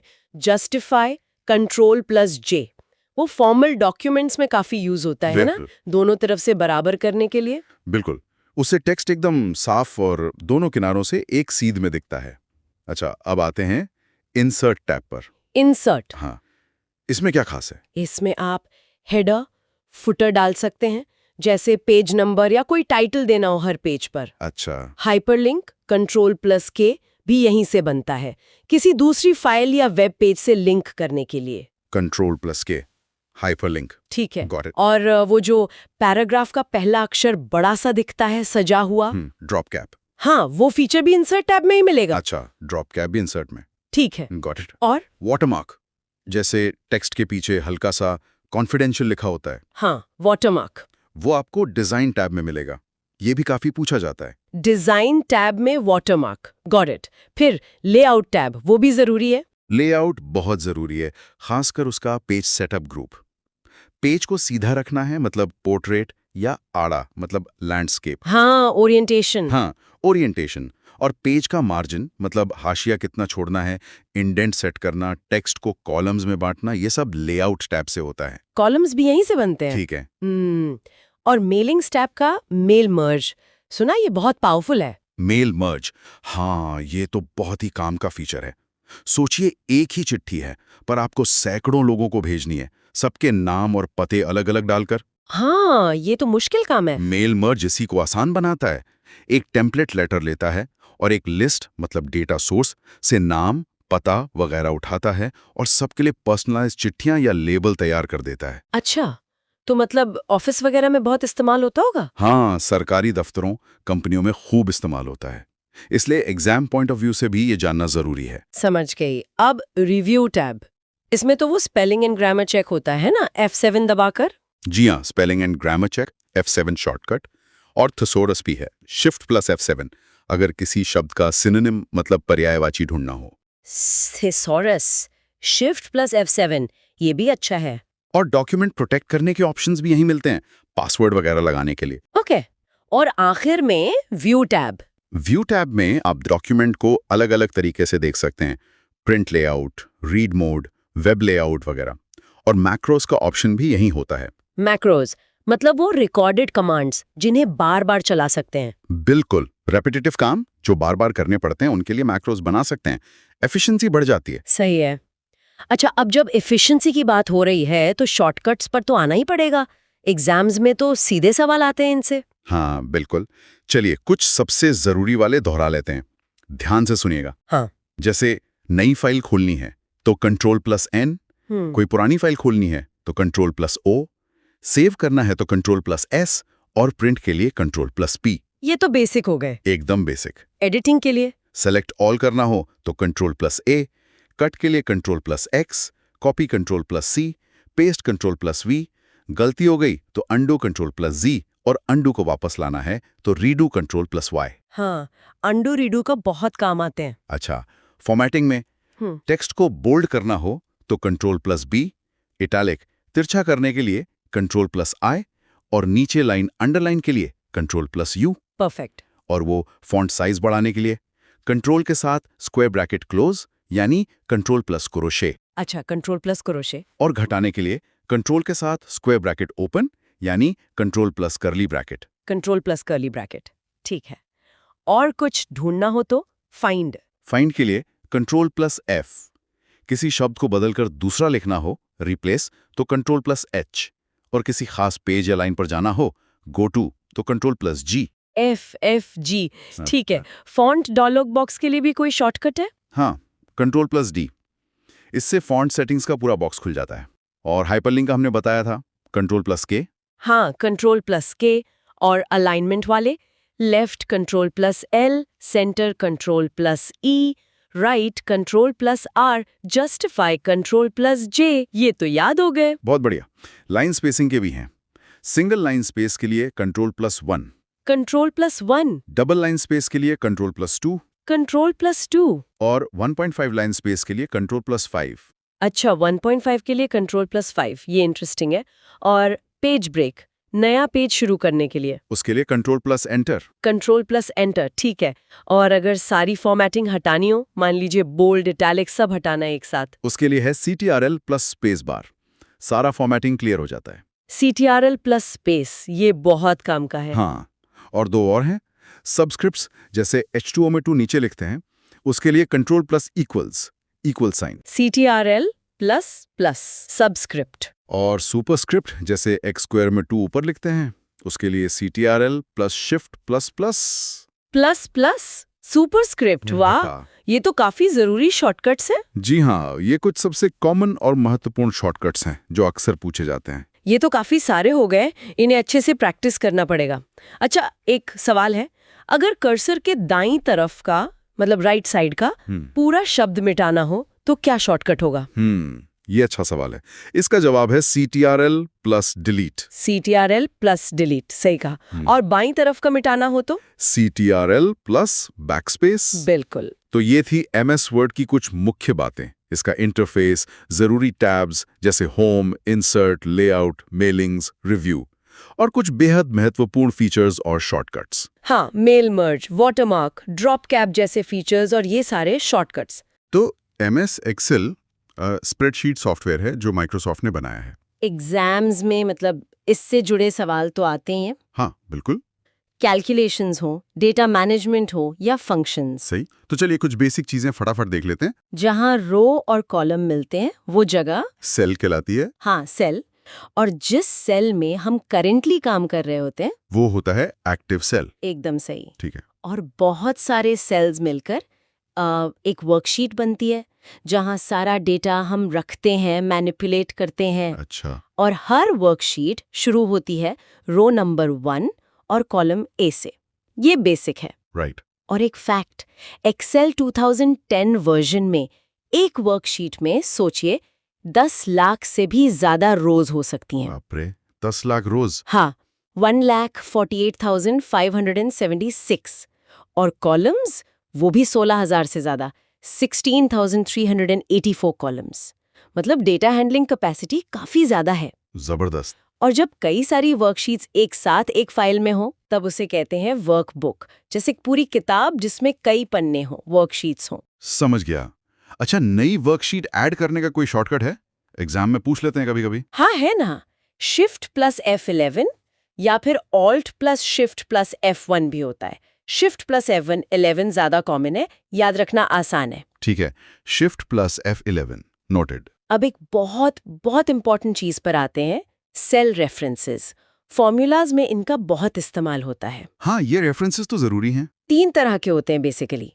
पहला है रिलेटिव रेफरेंस, जैसे आप फॉर्मूला में लिखते हैं इज इक्वल्स टू A1।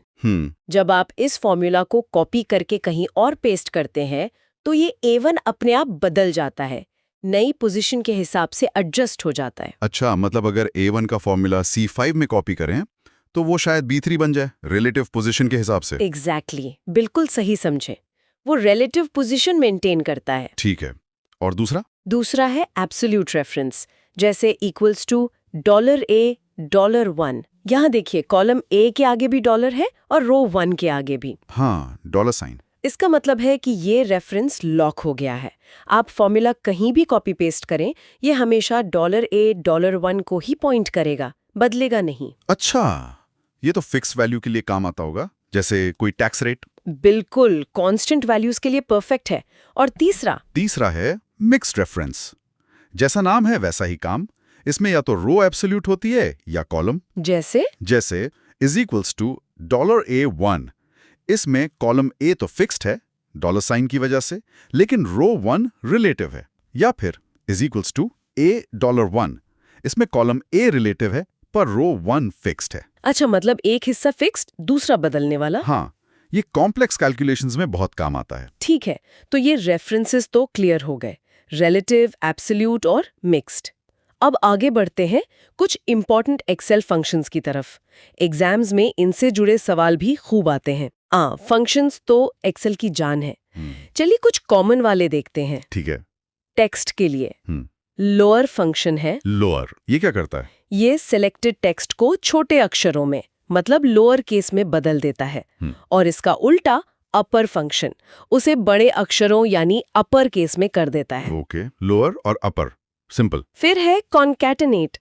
अगर 2 या ज्यादा अलग अलग सेल्स के टेक्स्ट को जोड़कर एक बनाना हो तो ये फंक्शन यूज होता है जोड़ने के लिए। ठीक है। और लेफ्ट और राइट फंक्शंस भी हैं।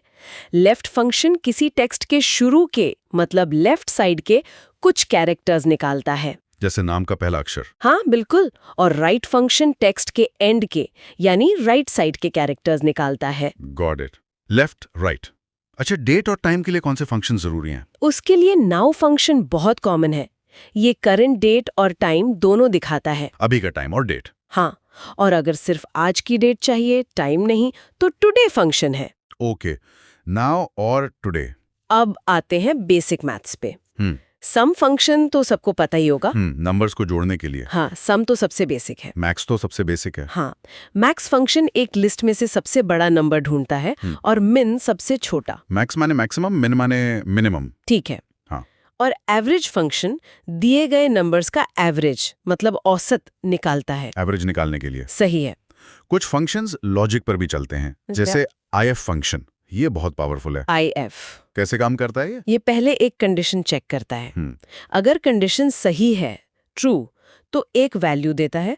अगर कंडीशन गलत है, फॉल्स, तो दूसरी वैल्यू देता है। जैसे इफ मार्क्स 50 तो पास, वरना फेल। अरे वाह, ये तो बहुत काम का है पास फेल निकालने के लिए। हाँ, और एक है काउंट IF। ये एक रेंज में काउंट करता है कि कितने सेल्स एक दी हुई कंडीशन को पूरा करते हैं। जैसे कितने स्टूडेंट्स के मार्क्स 90 से ऊपर हैं या कितने आइटम्स सोल्ड स्टेटस में हैं। ये काउंट IF बता देगा। अच्छा, कंडीशन के हिसाब से काउंटिंग, समझ गया। कुछ और मैथ्स फंक्शंस भी हैं। SQRT फंक्शन किसी नंबर का पॉजिटिव स्क्वायर रूट निकालता है। स्क्वायर रूट, ठीक है। पावर फंक्शन एक नंबर को किसी पावर तक रेज करता है, जैसे 2 की पावर 3 निकालना हो। Okay, power. ABS फंक्शन किसी नंबर की एब्सोल्यूट वैल्यू देता है, मतलब बिना साइन के। जैसे -10 का ABS होगा 10। नेगेटिव हटा देता है। हाँ, और मॉड फंक्शन डिवीजन का रिमाइंडर यानी शेषफल बताता है। अच्छा, मॉड से रिमाइंडर पता चलता है। ये कुछ मेन फंक्शंस थे जो अक्सर एग्जाम्स में आते हैं। हाँ, ये फंक्शंस तो बहुत यूजफुल हैं। क्विक रिवीजन के लिए बढ़िया। अब कुछ क्विक वन लाइनर्स और फैक्ट्स देख लें जो सीधे एग्जाम में पूछे जा सकते हैं। हाँ बिल्कुल, शॉर्टकट्स और कुछ की फैक्ट्स, जैसे कॉलम्स हाइड करने का शॉर्टकट क्या है? कॉलम्स हाइड करना, Ctrl+0। बिल्कुल, Ctrl+0 कॉलम्स के लिए, और रोज हाइड करने के लिए? रोज के लिए Ctrl+9। एकदम सही, Ctrl+9। ये दोनों याद रखने लायक हैं। और वो जो ऊपर मेन्यू बार जैसा होता है रिबन, उसे हाइड अनहाइड करने के लिए? उसके लिए है Ctrl+F1। इससे वर्कस्पेस थोड़ा बड़ा हो जाता है। Ctrl+F1, okay. और अगर सेल के अंदर ही नई लाइन लिखनी हो, एंटर दबाने से तो अगले सेल में चले जाते हैं। हाँ, उसके लिए Alt+Enter दबाना होता है, उसी सेल में नीचे की लाइन में लिखने के लिए। Alt+Enter, ये यूजफुल है। और सेल को एडिट करने के लिए, मतलब उसमें कुछ बदलना हो, उसके लिए F2 की प्रेस करते हैं, सीधा एडिटिंग मोड में आ जाता है। F2, simple. एक सेल में मैक्सिमम कितने कैरेक्टर्स आ सकते हैं, ये भी एक फैक्ट है। कितने? 32,767 कैरेक्टर्स। काफी ज्यादा है वैसे। हाँ, बहुत है। और जूम कितना कम ज्यादा कर सकते हैं? जूम रेंज है 10% से लेके 400% तक। 10% से 400%, ठीक है। सिलेक्शन के शॉर्टकट्स, पूरी रो या पूरी शीट सिलेक्ट करनी हो? पूरी रो सिलेक्ट करने के लिए Shift+Space बार, और पूरी वर्कशीट एक साथ सिलेक्ट करनी हो तो Ctrl+A। Ctrl+ तो यूनिवर्सल जैसा है, सेलेक्ट ऑल।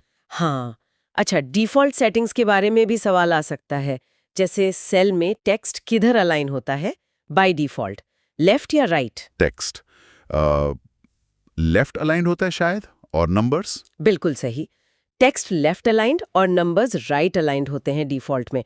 और default font Calibri size 11। Perfect, Calibri size 11 PT, ये डिफॉल्ट रहता है। टेबल बनाने का शॉर्टकट? डेटा को टेबल फॉर्मेट में डालने के लिए डायलॉग बॉक्स खोलने का शॉर्टकट है Ctrl+T। Ctrl+T फॉर टेबल, याद रहेगा। और वर्कबुक बंद करने के लिए? उसके लिए Ctrl+W या फिर Ctrl+F4 यूज होता है। Ctrl+W या Ctrl+F4, ठीक है। तो ये कुछ क्विक पॉइंट्स थे, रिवीजन के लिए काफी हेल्पफुल हो सकते हैं। सेल रेफरेंसेस, इंपॉर्टेंट फंक्शंस और कुछ जरूरी शॉर्टकट्स और फैक्ट्स। क्विक रिवीजन के लिए तो ये बहुत अच्छा है। हाँ, और एक बात यहाँ सोचने वाली है, एक्सेल सिर्फ डेटा एंट्री या सिंपल कैलकुलेशंस तक ही सीमित नहीं है, जैसा कई लोग सोचते हैं। सही कहा। ये डेटा को समझने, उसे एनालाइज करने और फिर विजुअली प्रेजेंट करने का एक बहुत पावरफुल टूल है। अगर ये बेसिक्स क्लियर हों तो सोचिए पिवट टेबल्स या VBA जैसी एडवांस्ड चीजें डेटा एनालिसिस को कितना आसान और इंसाइटफुल बना सकती हैं। बिल्कुल, वो एनालिसिस को नेक्स्ट लेवल पर ले जा सकती हैं। तो ये सोचना चाहिए कि इन टूल्स को कैसे लेवरेज किया जा सकता है डेटा को बेहतर समझने के लिए। बिल्कुल। माइक्रोसॉफ्ट पावर पॉइंट की ये एक ऐसा टूल है जो प्रेजेंटेशंस बनाने में काम आता है। हाँ, स्लाइड शोज के जरिए। बिल्कुल। और देखिए, जो लोग प्रतियोगी परीक्षाओं की तैयारी कर रहे हैं उनके लिए इसके बेसिक फीचर्स और शॉर्टकट्स जानना जरूरी हो सकता है। हाँ, काफी जरूरी, क्योंकि सवाल बन जाते हैं इनसे। तो आज इसी पर जरा गहराई से बात करेंगे। जरूर। पावर पॉइंट में होता क्या है कि आप अपनी बात को स्लाइड्स में तोड़कर दिखाते हैं, विजुअली। हम्म। और इसमें जो सारे ऑप्शंस होते हैं ना वो ऊपर टैब्स में दिए होते हैं। हाँ, ये टैब्स, इनको समझना जरूरी है। बिल्कुल। पहला कदम यही है। तो सबसे पहला कौन सा टैब आता है? Home tab. हाँ जी, होम टैब। ये शायद सबसे ज्यादा इस्तेमाल होता है। अच्छा, इसमें क्या क्या होता है? इसमें वो सब बेसिक चीजें होती हैं जो आपको स्लाइड बनाने और टेक्स्ट लिखने के लिए चाहिए, जैसे क्लिपबोर्ड वाले option, cut, copy, paste. Okay, नई स्लाइड डालना, उसका लेआउट बदलना कि टाइटल कहाँ होगा, टेक्स्ट कहाँ होगा। हाँ, ये लेआउट वाला ऑप्शन तो बहुत काम का है। बिल्कुल। फिर फॉन्ट बदलना, साइज, कलर, बोल्ड, इटैलिक, ये सब। और पैराग्राफ की सेटिंग भी, जैसे अलाइनमेंट, बुलेट पॉइंट्स। हाँ, वो भी। बुलेट्स, नंबरिंग, टेक्स्ट को लेफ्ट राइट सेंटर करना, थोड़ी बहुत ड्राइंग और एडिटिंग के टूल्स भी यहीं मिल जाते हैं। तो मतलब स्लाइड का जो बेसिक ढांचा और टेक्स्ट है वो सब होम टैब से कंट्रोल होता है। बिल्कुल सही, ये फाउंडेशन है एक तरह से। ठीक है। इसके बाद आता है इंसर्ट टैब, जी, इंसर्ट, जैसा नाम से ही पता चल रहा है। कि कुछ इंसर्ट करना है, मतलब डालना है स्लाइड में। एग्जैक्टली, जैसे कोई पिक्चर डालनी है या कोई शेप बनाना है, सर्कल, स्क्वायर। चार्ट्स, वो भी यहीं से। हाँ, चार्ट्स, स्मार्ट आर्ट ग्राफिक्स, किसी वेबसाइट का लिंक देना हो या कोई टेक्स्ट बॉक्स अलग से डालना हो, वीडियो या ऑडियो क्लिप्स भी। वो भी इंसर्ट टैब से ही। ये परीक्षाओं में पूछ लेते हैं कई बार कि वीडियो डालने का ऑप्शन कहाँ मिलेगा। अच्छा, तो इंसर्ट मतलब बाहर से कुछ भी स्लाइड में लाना। हाँ, बस ये ध्यान रखना होता है कि जो भी डाले वो टॉपिक से जुड़ा हो, गैर जरूरी चीजें नहीं। सही बात है। अच्छा, इंसर्ट के बाद फिर है डिजाइन टैब। डिजाइन, मतलब स्लाइड का लुक एंड फील। बिल्कुल, इससे आप अपनी पूरी प्रेजेंटेशन को एक जैसा प्रोफेशनल लुक दे सकते हैं। यहाँ पहले से बनी हुई थीम्स होती हैं। हाँ, देखिए मैंने, एक क्लिक करो और पूरी प्रेजेंटेशन का रंग रूप बदल जाता है। वही, या फिर आप चाहें तो सिर्फ बैकग्राउंड का कलर या कोई पैटर्न खुद चुन सकते हैं। तो ये प्रेजेंटेशन को थोड़ा सुंदर, आकर्षक बनाने के लिए है। हाँ, पर यहाँ भी सादगी अच्छी रहती है। बहुत ज्यादा भड़कीले डिजाइन से ध्यान भटक सकता है। ये भी पॉइंट है। ठीक है, डिजाइन के बाद आते हैं वो टैब्स जो स्लाइड्स में मूवमेंट डालते हैं, ट्रांजिशंस और एनिमेशंस। जी, पहले ट्रांजिशंस। ये तय करता है कि जब आप एक स्लाइड से अगली पर जाएंगे तो वो बदलाव कैसे दिखेगा। जैसे फेड होकर आएगी अगली स्लाइड या वाइप होकर। हाँ, पुश, स्प्लिट, कई सारे इफेक्ट्स होते हैं। ये पूरी स्लाइड पर लागू होता है। और एनिमेशन? एनिमेशन लगता है स्लाइड के अंदर की चीजों पर, मतलब टेक्स्ट पर या पिक्चर पर। हाँ, जैसे कोई बुलेट पॉइंट है, आप चाहते हैं कि वो क्लिक करने पर उड़कर आए या कोई तस्वीर धीरे धीरे सामने आए। हाँ, तो ट्रांजिशन पूरी स्लाइड के लिए और एनिमेशन स्लाइड के अंदर के ऑब्जेक्ट्स के लिए। ये फर्क समझना जरूरी है। बिल्कुल, और यहाँ भी कम इस्तेमाल करना बेहतर है। बहुत ज्यादा हिलती डुलती चीजें डिस्ट्रैक्ट करती हैं। हाँ, कई बार देखा है मैंने, हर लाइन पर अलग एनिमेशन लगा देते हैं लोग। वो थोड़ा ज्यादा हो जाता है। अच्छा, इसके बाद स्लाइड शो टैब। हाँ, स्लाइड शो। स्लाइड शो, अब प्रेजेंटेशन बन तो गई, उसे दिखाना कैसे है वो यहाँ से तय होता है। जैसे F5 दबाकर शुरू से प्ले करना। हाँ, या फिर आप जिस स्लाइड पर हैं सिर्फ वहीं से शुरू करना, शो की टाइमिंग सेट करना, ये सब ऑप्शन यही है। ठीक है, फिर है रिव्यू टैब। रिव्यू टैब भी काम का है, अक्सर लोग इसे छोड़ देते हैं। इसमें स्पेलिंग चेक होता है ना, F7 शॉर्टकट वाला। हाँ, वो सबसे जरूरी है। प्रेजेंटेशन फाइनल करने से पहले एक बार स्पेलिंग चेक जरूर करना चाहिए। और कमेंट्स भी डाल सकते हैं। जी, अगर आप किसी के साथ मिलकर काम कर रहे हैं तो कमेंट्स डालकर फीडबैक दे सकते हैं। और दो प्रेजेंटेशंस की तुलना करने का ऑप्शन भी यहीं होता है। अच्छा, और आखिरी में व्यू टैब। व्यू टैब आपको प्रेजेंटेशन अलग-अलग तरीकों से देखने में मदद करता है। जैसे नॉर्मल व्यू तो है ही। हाँ, वो तो डिफॉल्ट है। इसके अलावा स्लाइड सॉर्ट व्यू है जिसमें सारी स्लाइड्स छोटी-छोटी एक साथ दिखती हैं। हाँ, उससे स्लाइड्स को आगे पीछे करना आसान हो जाता है। बिल्कुल, और एक आउटलाइन व्यू भी है जिसमें सिर्फ टेक्स्ट दिखता है बिना किसी डिजाइन या पिक्चर के। वो कंटेंट पर फोकस करने के लिए अच्छा होगा। जी हाँ, ऑर्गेनाइज करने के लिए ये व्यूज काफी हेल्पफुल है। चलिए, अब कुछ जरूरी शॉर्टकट्स पर आते हैं। ये तो परीक्षाओं में सीधे सीधे पूछ लिए जाते हैं। हाँ, ये तो रटे होने चाहिए। तो नई प्रेजेंटेशन के लिए Ctrl+N, N फॉर न्यू। और मौजूदा प्रेजेंटेशन में नई खाली स्लाइड जोड़ने के लिए Ctrl+M, M for more slides, ऐसे याद रख सकते हैं। पहले से बनी प्रेजेंटेशन खोलने के लिए Ctrl+O, O फॉर ओपन। और सेव करने के लिए ये तो सबसे जरूरी है। Ctrl+S, S for save. ये तो बार बार दबाते रहना चाहिए काम करते हुए। बिल्कुल। स्लाइड शो को एकदम शुरू से चलाने के लिए F5। और चलते हुए शो को बंद करने के लिए? एस्केप की, जो कीबोर्ड के कोने में होती है। और स्पेलिंग चेक? F7, ये भी बहुत काम का है। ये शॉर्टकट्स वाकई टाइम बचाते हैं और एग्जाम के नजरिए से भी महत्वपूर्ण हैं। बिल्कुल।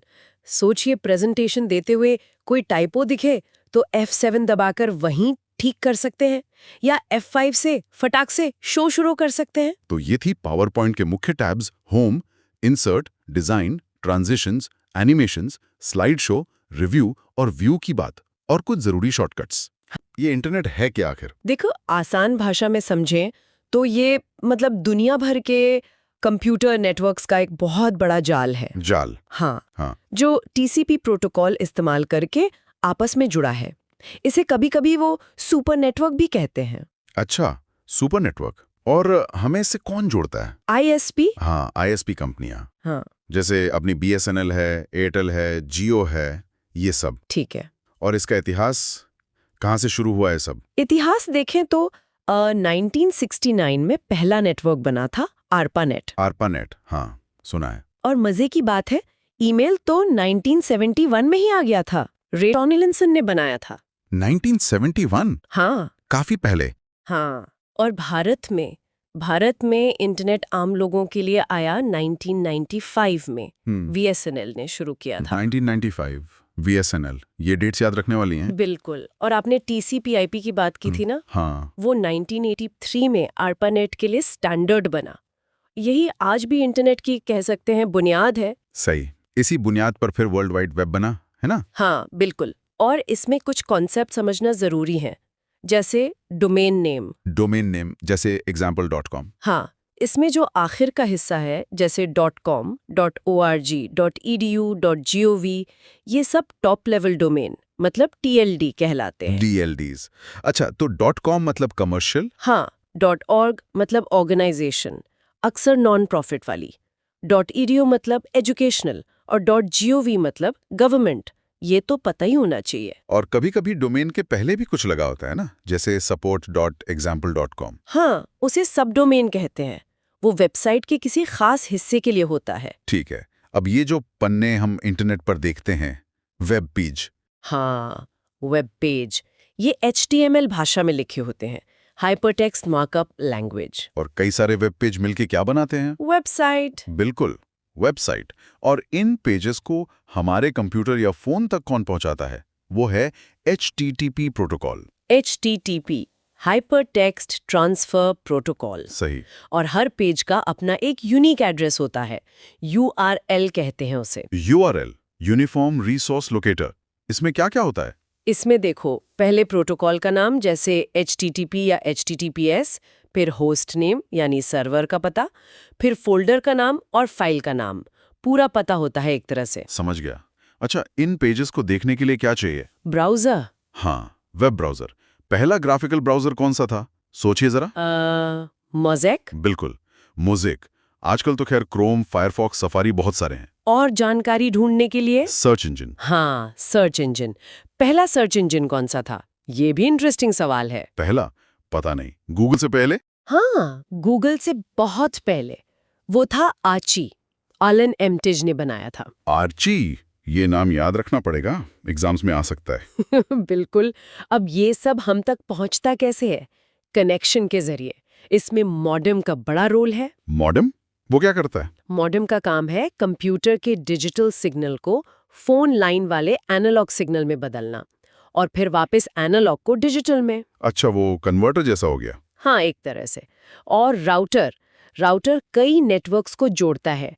जैसे घर में होता है ना, एक कनेक्शन से वाईफाई के जरिए कई डिवाइस जोड़ देता है। हाँ हाँ, वो तो सबने देखा है। अच्छा, और दो शब्द, डाउनलोडिंग और अपलोडिंग, ये तो रोज सुनते हैं। सिंपल है। डाउनलोडिंग मतलब इंटरनेट या सर्वर से कोई फाइल अपने कंप्यूटर या फोन पर लेना, जैसे कोई गाना डाउनलोड किया। और अपलोडिंग मतलब अपने डिवाइस से इंटरनेट पर कुछ भेजना, जैसे ईमेल भेजना या सोशल मीडिया पर फोटो डालना। क्लियर है।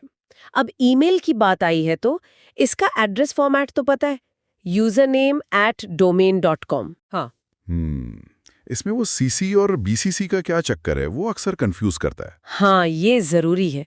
CC मतलब कार्बन कॉपी। इसमें सबको दिखता है कि ईमेल और किस-किस को भेजा गया है। ठीक है। लेकिन BCC मतलब ब्लाइंड कार्बन कॉपी। इसमें जिन लोगों का नाम डालते हैं वो बाकियों को नहीं दिखता। मतलब उनकी आइडेंटिटी छिपी रहती है। प्राइवेसी के लिए काम आता है। अच्छा, ये है BCC, ये अंदर एग्जाम में पूछ लेते हैं। बिल्कुल। और ईमेल में कुछ और फीचर्स भी हैं। इनबॉक्स तो पता ही है, जहां ईमेल आते हैं। हाँ, इनबॉक्स, अटैचमेंट्स जो फाइल साथ भेजते हैं। सही। सिग्नेचर, जो हर ईमेल के नीचे अपने आप लग जाता है, नाम, कॉन्टैक्ट वगैरह। ड्राफ्ट्स, जहां लिखे हुए पर भेजे नहीं गए ईमेल सेव होते हैं। स्पैम फोल्डर भी होता है फालतू ईमेल्स के लिए। और ट्रैश। ट्रैश में डिलीट किए गए ईमेल जाते हैं कुछ समय के लिए। हाँ, फिर रिप्लाई ऑल, फॉरवर्ड तो हम यूज कम्युनिकेशन के कॉन्सेप्ट्स बहुत जरूरी होते हैं। हाँ, बिल्कुल। इनसे सवाल अक्सर बनते हैं। तो चलिए आज इन टॉपिक्स का एक फटाफट रिवीजन करते हैं। पॉइंट्स अच्छे से याद हो जाएंगे। जरूर। और ये टेक्नोलॉजी की बुनियाद है, मतलब हमारी डिजिटल लाइफ से सीधे जुड़े हुए। अच्छा, तो सबसे पहले इंटरनेट, ये क्या होता है? इंटरनेट किसी ऑर्गेनाइजेशन का अपना प्राइवेट नेटवर्क होता है। मतलब सिर्फ स्टाफ के लिए? हाँ, बाहर से कोई एक्सेस नहीं कर सकता। अब बात करते हैं डेटा कम्युनिकेशन की। यानी डिवाइसेस के बीच डेटा का एक्सचेंज। ये इफेक्टिव हो, इसके लिए 4 बातें जरूरी हैं। कौन कौन सी? एक तो डिलीवरी, मतलब डेटा सही जगह पहुंचे। दूसरा, एक्यूरेसी, कोई गलती ना हो। ठीक। तीसरा, टाइमलाइननेस, समय पर पहुंचे। और चौथा, जिटर।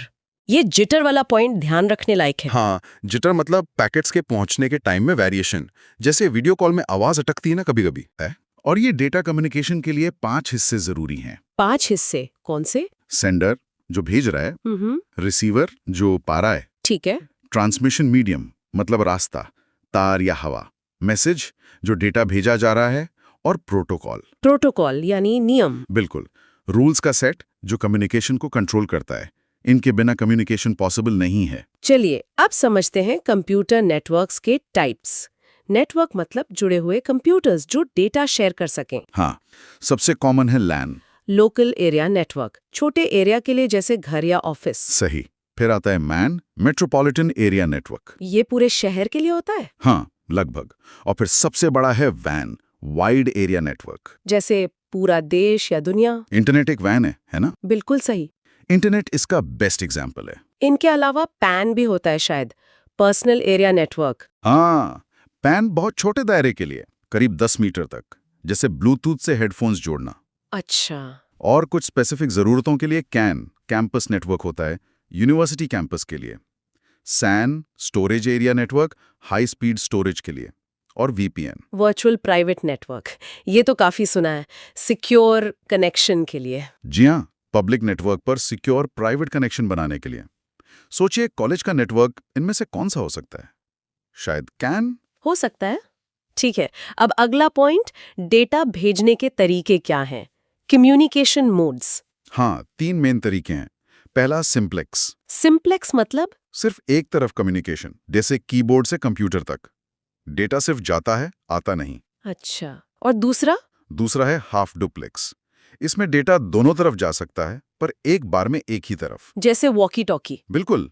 और तीसरा है फुल डुप्लेक्स। इसमें दोनों तरफ एक साथ, जैसे फोन पर बात करना। में डेटा एक ही समय पर आ भी सकता है और जा भी सकता है। किस काम के लिए कौन सा मोड जरूरी है, ये समझना इंपॉर्टेंट है। ठीक है, अब बात करते हैं नेटवर्क टोपोलॉजी की, मतलब नेटवर्क में डिवाइसेस जुड़े कैसे हैं, उनकी बनावट। हाँ, टोपोलॉजी मतलब फिजिकल लेआउट। सबसे आम है स्टार टोपोलॉजी। स्टार, इसमें क्या होता है? इसमें सारे कंप्यूटर्स एक सेंट्रल डिवाइस से जुड़े होते हैं। वो हब हो सकता है या स्विच, मैनेज करना आसान होता है। अच्छा, और एक मैश टोपोलॉजी भी होती है? हाँ, मैश में हर डिवाइस बाकी हर डिवाइस से डायरेक्टली जुड़ा होता है। बाप रे, ये तो बहुत कॉम्प्लेक्स लगता है। कॉम्प्लेक्स है और महंगा भी, पर बहुत रिलायबल है। अगर एक रास्ता बंद हो तो दूसरा है डेटा भेजने के लिए। इनके अलावा और कौन सी होती है? पहले बस टोपोलॉजी चलती थी, एक मेन केबल से सब जुड़े होते थे। रिंग टोपोलॉजी में डिवाइसेस सर्कल में जुड़े होते हैं। कॉस्ट, रिलायबिलिटी सब पर असर पड़ता है। ये समझना जरूरी है। जैसे स्टार में एक केबल खराब हुई तो बस एक कंप्यूटर बंद। हाँ, पर बस में मेन केबल गई तो पूरा नेटवर्क ठप। सही कहा। आखिर में बात करते हैं उन जरूरी नेटवर्क डिवाइसेस की जिनके बिना नेटवर्क चल ही नहीं सकता। हाँ, ये डिवाइसेस बहुत जरूरी हैं। पहला है मॉडेम, मॉड्यूलेटर, डीमॉड्यूलेटर। ये डिजिटल को एनालॉग और एनालॉग को डिजिटल में बदलता है। टेलीफोन लाइन के लिए। बिल्कुल। फिर है NIC, नेटवर्क इंटरफेस कार्ड या ईथरनेट कार्ड, कंप्यूटर को वायर्ड नेटवर्क से जोड़ने के लिए। और हर NIC का अपना मैक एड्रेस होता है, यूनिक। जी हाँ, एकदम यूनिक फिजिकल एड्रेस, जैसे घर का पता। फिर आता है रिपीटर। रिपीटर सिग्नल को बूस्ट करता है रेंज बढ़ाने के लिए। सही, सिग्नल को एम्पलीफाई करके दूरी बढ़ाता है। और हब, ये क्या करता है? हब एक बेसिक कनेक्टर है, कई कंप्यूटर्स को जोड़ता है, पर जो भी डेटा आता है वो उसे सभी जुड़े डिवाइसेस को भेज देता है। अच्छा, चाहे उसके लिए हो या ना हो। इससे तो ट्रैफिक बढ़ता होगा। बिल्कुल बेवजह ट्रैफिक बढ़ता है, इसीलिए अब स्विच ज्यादा इस्तेमाल होता है। स्विच हब से बेहतर कैसे है? स्विच भी हब की तरह डिवाइसेस को जोड़ता है, पर यह ज्यादा स्मार्ट है। ये डेटा पैकेट को सिर्फ उसी डिवाइस को भेजता है जिसके लिए वो है, मैक एड्रेस देखकर। अच्छा, तो इससे ट्रैफिक कम होता है और स्पीड बेहतर रहती है। ये हब और स्विच का फर्क एग्जाम में आ सकता है। बिल्कुल आ सकता है। फिर है राउटर। राउटर तो घर पे भी होता है। ये लैन को इंटरनेट से जोड़ता है। हाँ, ये अलग अलग नेटवर्क्स को जोड़ता है, जैसे घर के लैन को इंटरनेट यानी वैन से, और डेटा पैकेट्स को सही डेस्टिनेशन तक पहुंचाने के लिए बेस्ट रास्ता चुनता है। और गेटवे? गेटवे तब चाहिए जब दो बिल्कुल अलग तरह के नेटवर्क्स को जोड़ना हो, जो अलग अलग प्रोटोकॉल्स पर काम करते हैं।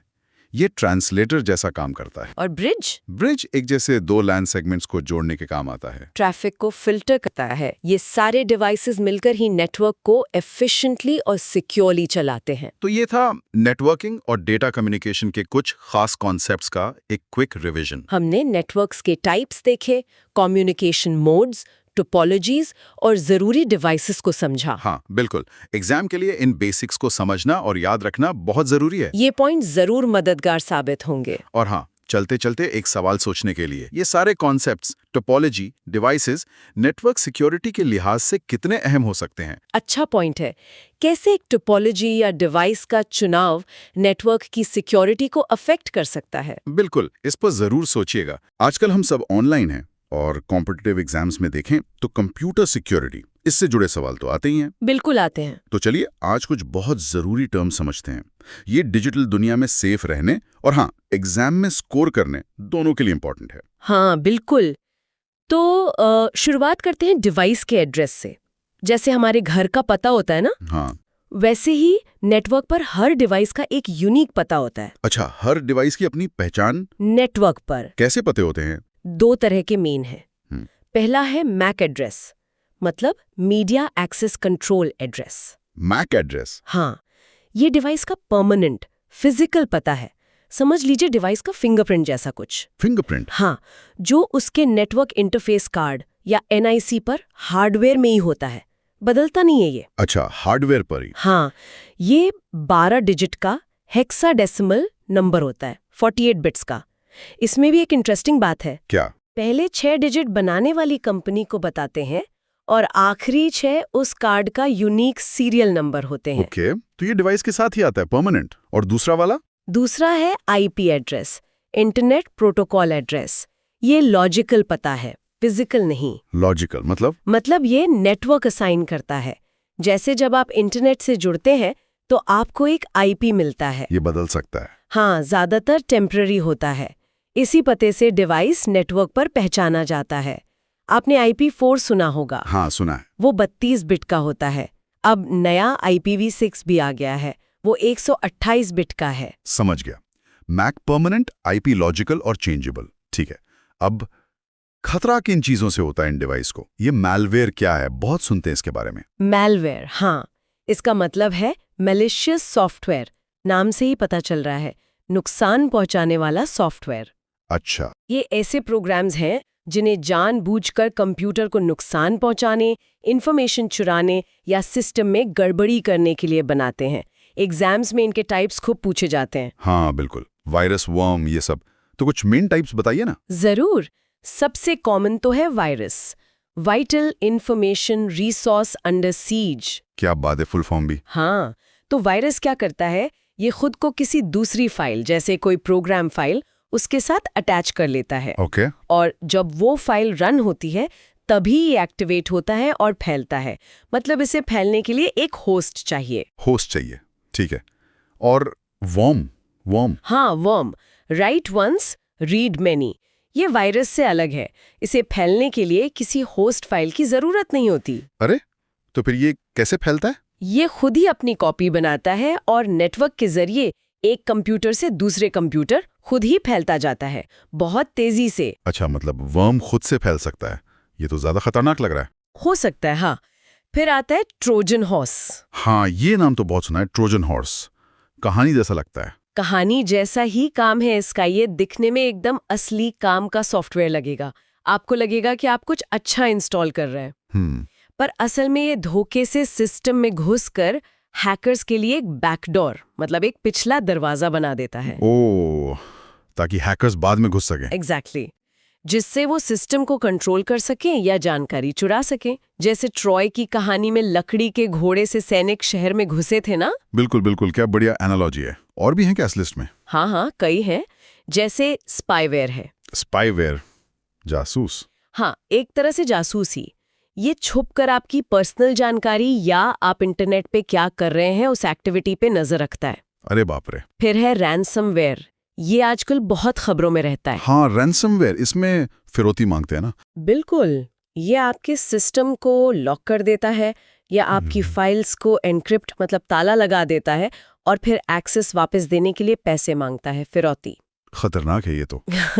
और एक और है की लॉगर। की लॉगर। हाँ, की लॉगर, ये आप अपने कीबोर्ड पर जो भी कीज दबाते हैं हर की स्ट्रोक को रिकॉर्ड करता है। हर की स्ट्रोक, मतलब पासवर्ड्स वगैरह भी? हाँ, password, bank details, chat messages, सब कुछ। बहुत खतरनाक है ये पासवर्ड चुराने के लिए। उफ, ये तो बहुत तरह के खतरे हो गए।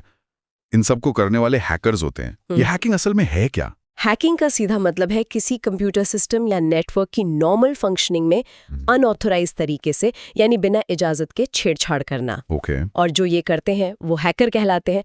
लेकिन जब यही काम गलत इरादे से नुकसान पहुंचाने के लिए किया जाता है तो उसे क्रैकिंग कहते हैं। अच्छा, हैकिंग और क्रैकिंग में ये फर्क है? Exactly. इंटेंशन का।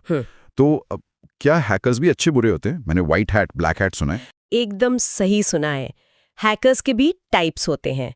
व्हाइट हैट हैकर्स अच्छे वाले होते हैं। अच्छे वाले? हाँ, ये अपनी स्किल्स का इस्तेमाल सिक्योरिटी में कमियां ढूंढने और उन्हें ठीक करने में मदद करने के लिए करते हैं, लीगली परमिशन के साथ। इन्हें एथिकल हैकर्स भी कहते हैं। Ethical hackers, okay. फिर आते हैं ब्लैक हैट हैकर्स। इन्हें क्रैकर्स भी कह सकते हैं। ये बुरे इरादे वाले होते हैं। मतलब ये कानून तोड़ते हैं? हाँ, ये कानून तोड़ते हैं, सिस्टम हैक करते हैं, डेटा चुराते हैं या सिस्टम को नुकसान पहुंचाते हैं।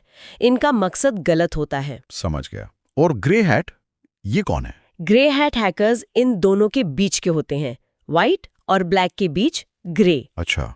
ये बिना इजाजत सिस्टम में घुस तो सकते हैं, शायद मजे के लिए या चैलेंज के लिए, पर उनका इरादा आमतौर पर नुकसान पहुंचाना या पैसे कमाना नहीं होता। लेकिन फिर भी बिना परमिशन के सिस्टम में घुसना तो गलत ही है, गैरकानूनी हो सकता है। व्हाइट अच्छे, ब्लैक बुरे, ग्रे बीच वाले। क्लियर हो गया। आप सोचिए, ये हैकर्स, खासकर ब्लैक हैट वाले, अटैक करते कैसे होंगे? फिशिंग क्या चीज है? ये वर्ड बहुत सुनने में आता है। फिशिंग, हाँ, ये एक तरह का ऑनलाइन फ्रॉड है, धोखा है। धोखा? हाँ, इसमें नकली ईमेल या नकली वेबसाइट का इस्तेमाल करते हैं। वो दिखने में बिल्कुल असली जैसी लगेगी, जैसे आपके बैंक की या किसी पॉपुलर सर्विस की। अच्छा। और मकसद होता है यूजर को फंसाना, ताकि वो खुद ही अपनी सेंसिटिव जानकारी जैसे user name, password, credit card details वगैरह दे दे। मतलब भरोसे का गलत फायदा उठाना, पहचान चुराने जैसा? बिल्कुल। और इसी से मिलता जुलता है स्पूफिंग। स्पूफिंग, ये क्या है? स्पूफिंग में कोई व्यक्ति या प्रोग्राम अपनी असली पहचान छुपाकर किसी और की नकली पहचान बना लेता है। जैसे कोई ऐसा ईमेल भेज सकता है जो लगे कि आपके बॉस ने भेजा है, पर असल में वो हैकर ने भेजा हो, या अपना आईपी एड्रेस छुपाकर किसी भरोसेमंद सोर्स का आईपी एड्रेस दिखा सकता है। मकसद फिर वही, धोखा देना या सिस्टम में एक्सेस पाना। ओके। फिशिंग में चारा डालते हैं, स्पूफिंग में भेस बदलते हैं। हाँ, कह सकते हैं। इनके अलावा पैकेट स्निफिंग भी होती है। Packet sniffing? हाँ, नेटवर्क पर जो डेटा छोटे छोटे पैकेट्स में ट्रैवल करता है ना, हाँ। स्निफिंग में इन डेटा पैकेट्स को बीच में ही कैप्चर कर लिया जाता है।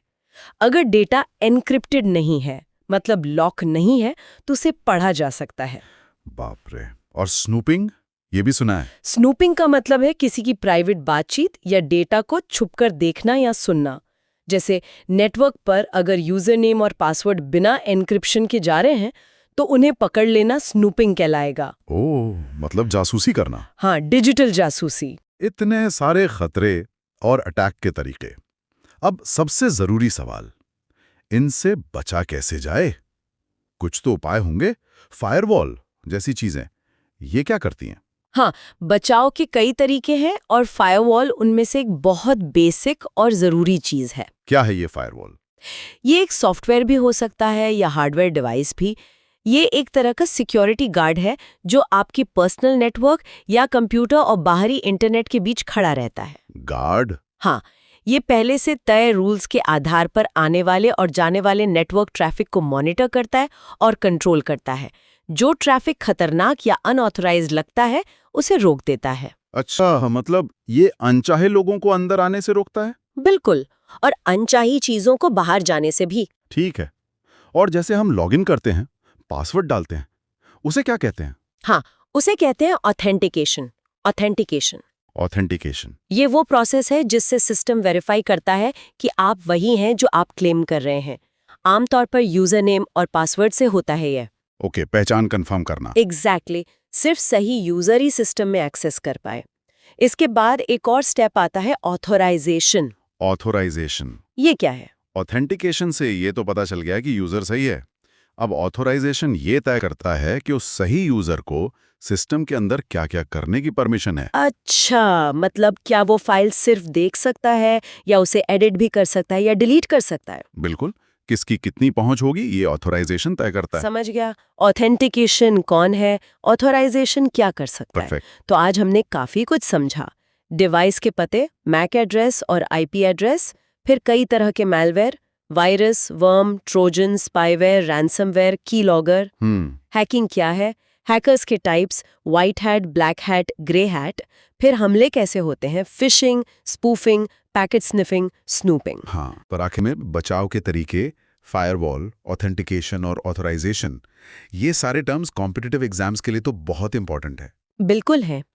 ये बेसिक्स जानना तो बहुत जरूरी है। पर यहाँ एक बात सोचने वाली है। क्या? टेक्नोलॉजी जितनी तेजी से बदल रही है, साइबर खतरे भी उतनी ही तेजी से इवॉल्व हो रहे हैं, नए नए रूप ले रहे हैं। हाँ, ये तो है। आज हमने जो तरीके समझे, कल शायद हैकर्स कुछ बिल्कुल नया तरीका निकाल लें। तो सवाल यह है कि हम लगातार बदलते इन खतरों से खुद को अपडेटेड और सतर्क कैसे रख सकते हैं। कंप्यूटर नंबर सिस्टम और कोड्स, एसएससी, रेलवे या फिर कोई भी स्टेट लेवल एग्जाम हो, ये टॉपिक अक्सर पूछ लिया जाता है। हाँ, बिल्कुल। तो आज चलिए इसी गुत्थी को थोड़ा सुलझाते हैं ताकि इससे जुड़े सवाल जो हैं वो आसानी से हल हो जाएं। बिल्कुल, और ये समझना भी जरूरी है कि कंप्यूटर आखिर इन नंबर्स और कैरेक्टर्स को अपनी भाषा में, मतलब जीरोज और वंस में कैसे बदलता है। हाँ, असल में देखा जाए तो ये कंप्यूटर आर्किटेक्चर की, मतलब उसकी बनावट की एक तरह से नींव है। सही कहा। तो शुरुआत एकदम बेसिक सवाल से करते हैं।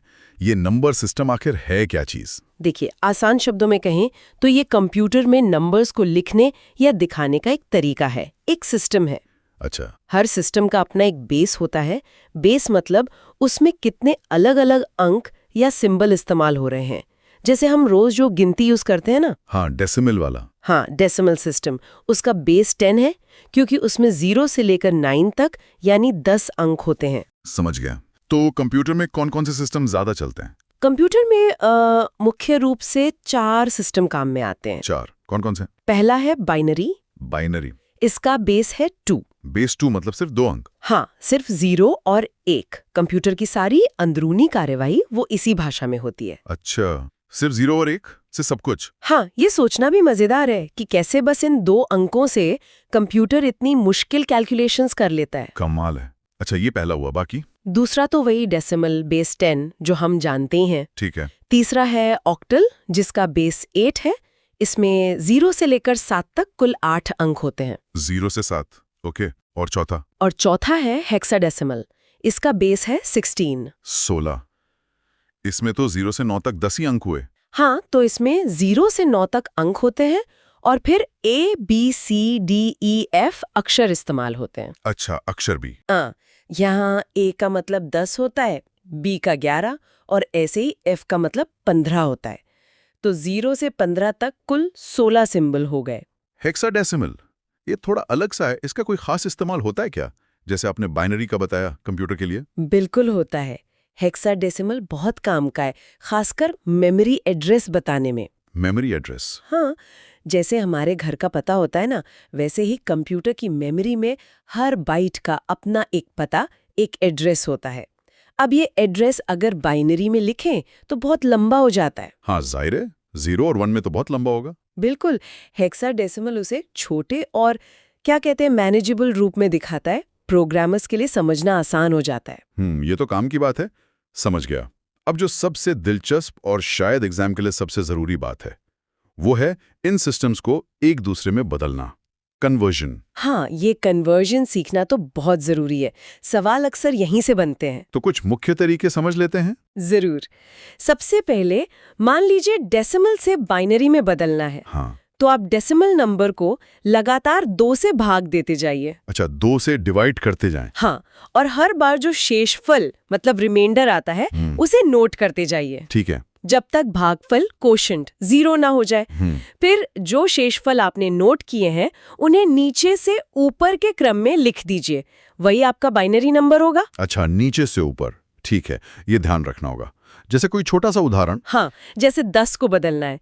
10 को 2 से भाग दिया, शेष 0 भागफल 5। 5 को 2 से भाग दिया, शेष 1 भागफल 2। 2 को 2 से भाग दिया, शेष 0 भागफल 1। 1 को 2 से भाग दिया, शेष 1 भागफल 0। ओके, भागफल 0 हो गया। अब शेषफलों को नीचे से ऊपर लिखे, 1010। तो 10 का बाइनरी हुआ 1010। बढ़िया, ये समझ आ गया। और बाइनरी से वापस डेसिमल?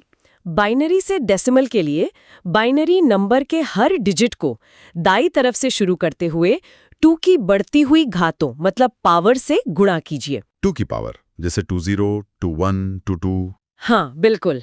दाईं तरफ वाले पहले बिट को 20 से, अगले को 21 से, फिर 22 से, और ऐसे ही आगे। फिर इन सबको जोड़ दीजिए। ठीक है, गुणा करके जोड़ देना है, ये भी हो जाएगा। अच्छा, अब बाइनरी से ऑक्टल या हेक्साडेसिमल? हाँ, ये भी आसान है। बाइनरी से ऑक्टल के लिए बाइनरी नंबर में दाईं तरफ से शुरू करके 3-3 बिट्स के ग्रुप बना लीजिए। 3-3 के? हाँ, 3 बिट्स के। अगर आखिर में बाईं तरफ बिट्स कम पड़े, मान लीजिए 1 या 2 ही बचे, तो आगे 0 लगाकर 3 का ग्रुप पूरा कर लीजिए। अच्छा, 0 लगा सकते हैं बाईं तरफ। हाँ, फिर हर 3 बिट ग्रुप का जो डेसिमल मान होता है 0 से 7 के बीच ही होगा, उसे लिख दीजिए, वही ऑक्टल नंबर बन जाएगा। ओके, और हेक्साडेसिमल के लिए शायद 4-4 के ग्रुप? एकदम सही पकड़ा। बाइनरी से हेक्साडेसिमल के लिए बिल्कुल वही तरीका है, बस 3 की जगह 4-4 बिट्स के ग्रुप बनाने हैं। और यहाँ भी बाईं तरफ 0 लगा सकते हैं अगर जरूरत पड़े। हाँ, बिल्कुल। और फिर हर 4 बिट ग्रुप का मान लिखना है।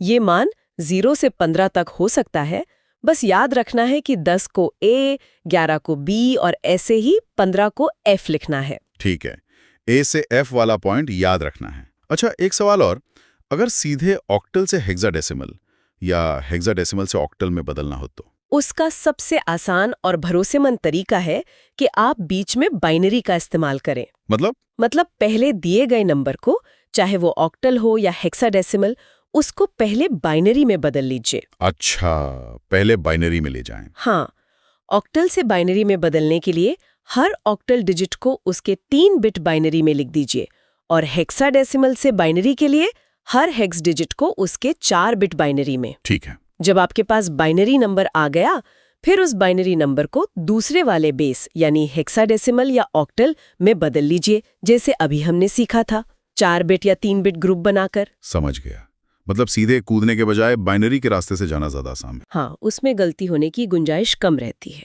बहुत बढ़िया। तो नंबर सिस्टम्स और कन्वर्जन का फंडा तो काफी क्लियर हो गया।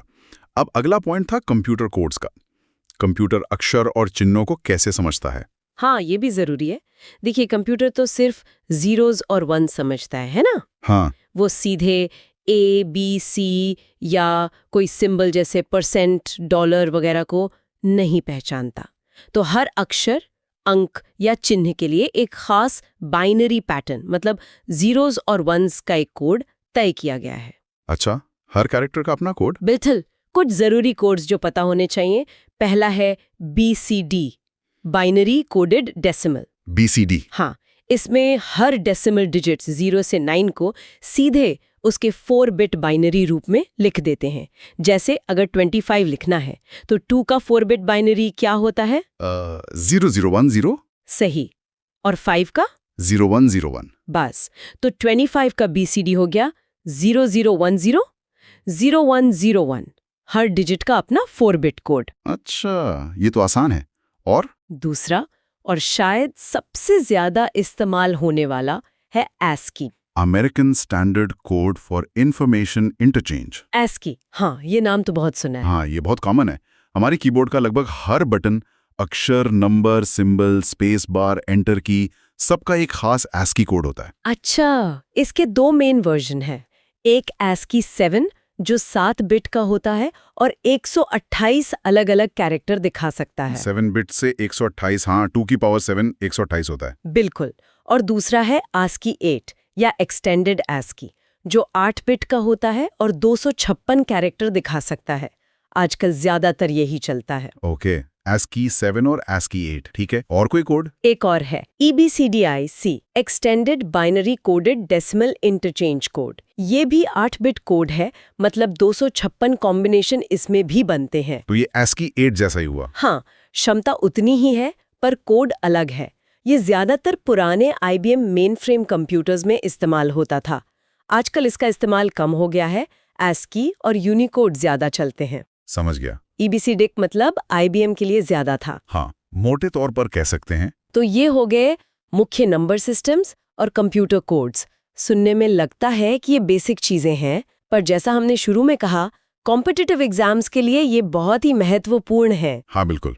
तो इसका मतलब साफ है, इनकी अच्छी प्रैक्टिस बहुत जरूरी है, खासकर कन्वर्जन वाले सवालों की। एकदम। और यहाँ एक बात सोचने वाली भी है क्या? कि क्या इन अलग-अलग नंबर सिस्टम्स के पैटर्न को समझना, जैसे बाइनरी कैसे काम करता है या हेक्साडेसिमल की बनावट कैसी है, क्या ये हमारी लॉजिकल रीजनिंग या क्वांटिटेटिव एप्टीट्यूड की स्किल्स को भी किसी तरह बेहतर बना सकता है? हाँ, मतलब पैटर्न पहचानने की एबिलिटी। हाँ, शायद ये पैटर्न पहचानने की जो स्किल है वो गणित या रीजनिंग के सवालों में भी काम आ सकती है। इस पर विचार कीजिएगा। दिलचस्प पॉइंट है, जरूर सोचेंगे। हमारी डिजिटल दुनिया में ना हर चीज, फोन, कंप्यूटर, यहाँ तक कि छोटा सा कैलकुलेटर भी, सब हाँ या ना, मतलब 1 and 0 इसी भाषा में सोचते हैं। पर ये फैसला आखिर होते कैसे हैं? इनकी शुरुआत होती है बहुत ही बेसिक, एकदम छोटे सर्किट से। बिल्कुल। और इन फैसलों के पीछे जो एक लॉजिक काम करता है ना, वो आता है लॉजिक गेट से। इन्हें आप डिजिटल इलेक्ट्रॉनिक्स की समझ लीजिए नींव कह सकते हैं। आज हम इन्हीं लॉजिक गेट्स को थोड़ा समझेंगे, खासकर परीक्षा के नजरिए से, जैसे SSC, रेलवे वगैरह के लिए। हाँ, बिल्कुल, मतलब फटाफट रिवीजन हो जाए और मेन पॉइंट्स याद रहें। तो सबसे पहले ये लॉजिक गेट होता क्या है असल में? जैसा मैंने कहा, ये डिजिटल सर्किट का सबसे छोटा हिस्सा हुआ, है ना? इसमें कुछ इनपुट आते हैं और फिर एक आउटपुट निकलता है। सही। आमतौर पर 2 इनपुट होते हैं और एक आउटपुट, और वो आउटपुट ना एक खास नियम, एक लॉजिक पर चलता है। चलिए अब कुछ जरूरी लॉजिक डेट्स देखते हैं जो एग्जाम्स में अक्सर पूछे जाते हैं। हाँ, शुरुआत करते हैं एंड गेट से। मुझे याद है इसका लॉजिक बड़ा सीधा सा है। आउटपुट 1 मतलब हाई सिर्फ तब होगा जब दोनों इनपुट 1 हो। एक भी 0 हुआ तो आउटपुट गया 0 पर। जैसे वो 2 स्विच सीरीज में लगे हो, है ना, दोनों ऑन तभी बल्ब जलेगा। बिल्कुल सही उदाहरण दिया। यह है दोनों जरूरी वाला केस। अब देखते हैं OR गेट। इसमें थोड़ी कह सकते हैं ढील है। यहाँ आउटपुट 1 तब होता है जब कम से कम एक इनपुट 1 हो, मतलब दोनों में से कोई एक भी हाँ बोल दे तो रिजल्ट हाँ है। अच्छा, तो एंड में दोनों हाँ चाहिए, OR में कोई एक भी चलेगा। ये तो सिंपल है। और वो सबसे आसान वाला कौन सा था जिसका एक ही इनपुट होता है? Not gate. हाँ, नॉट गेट, इन्वर्टर भी कहते हैं इसको। ये सबसे अलग है। एक ही इनपुट और काम क्या, बस इनपुट को उल्टा कर देना। 1 आया तो 0 कर देगा, 0 आया तो 1 कर देगा। बिल्कुल, जो है वो नहीं वाला लॉजिक। एकदम सही, जो भी दो उसका उल्टा मिलेगा। ठीक है, अब आते हैं उन गेट्स पर जिनके नाम थोड़े मिलते जुलते से हैं, नैंड और नॉर। पहले नैंड की बात करें। हाँ, नैंड गेट। देखिए, ये असल में एंड गेट का बिल्कुल उल्टा है। याद रखने के लिए सोचिए, not plus and is NAND.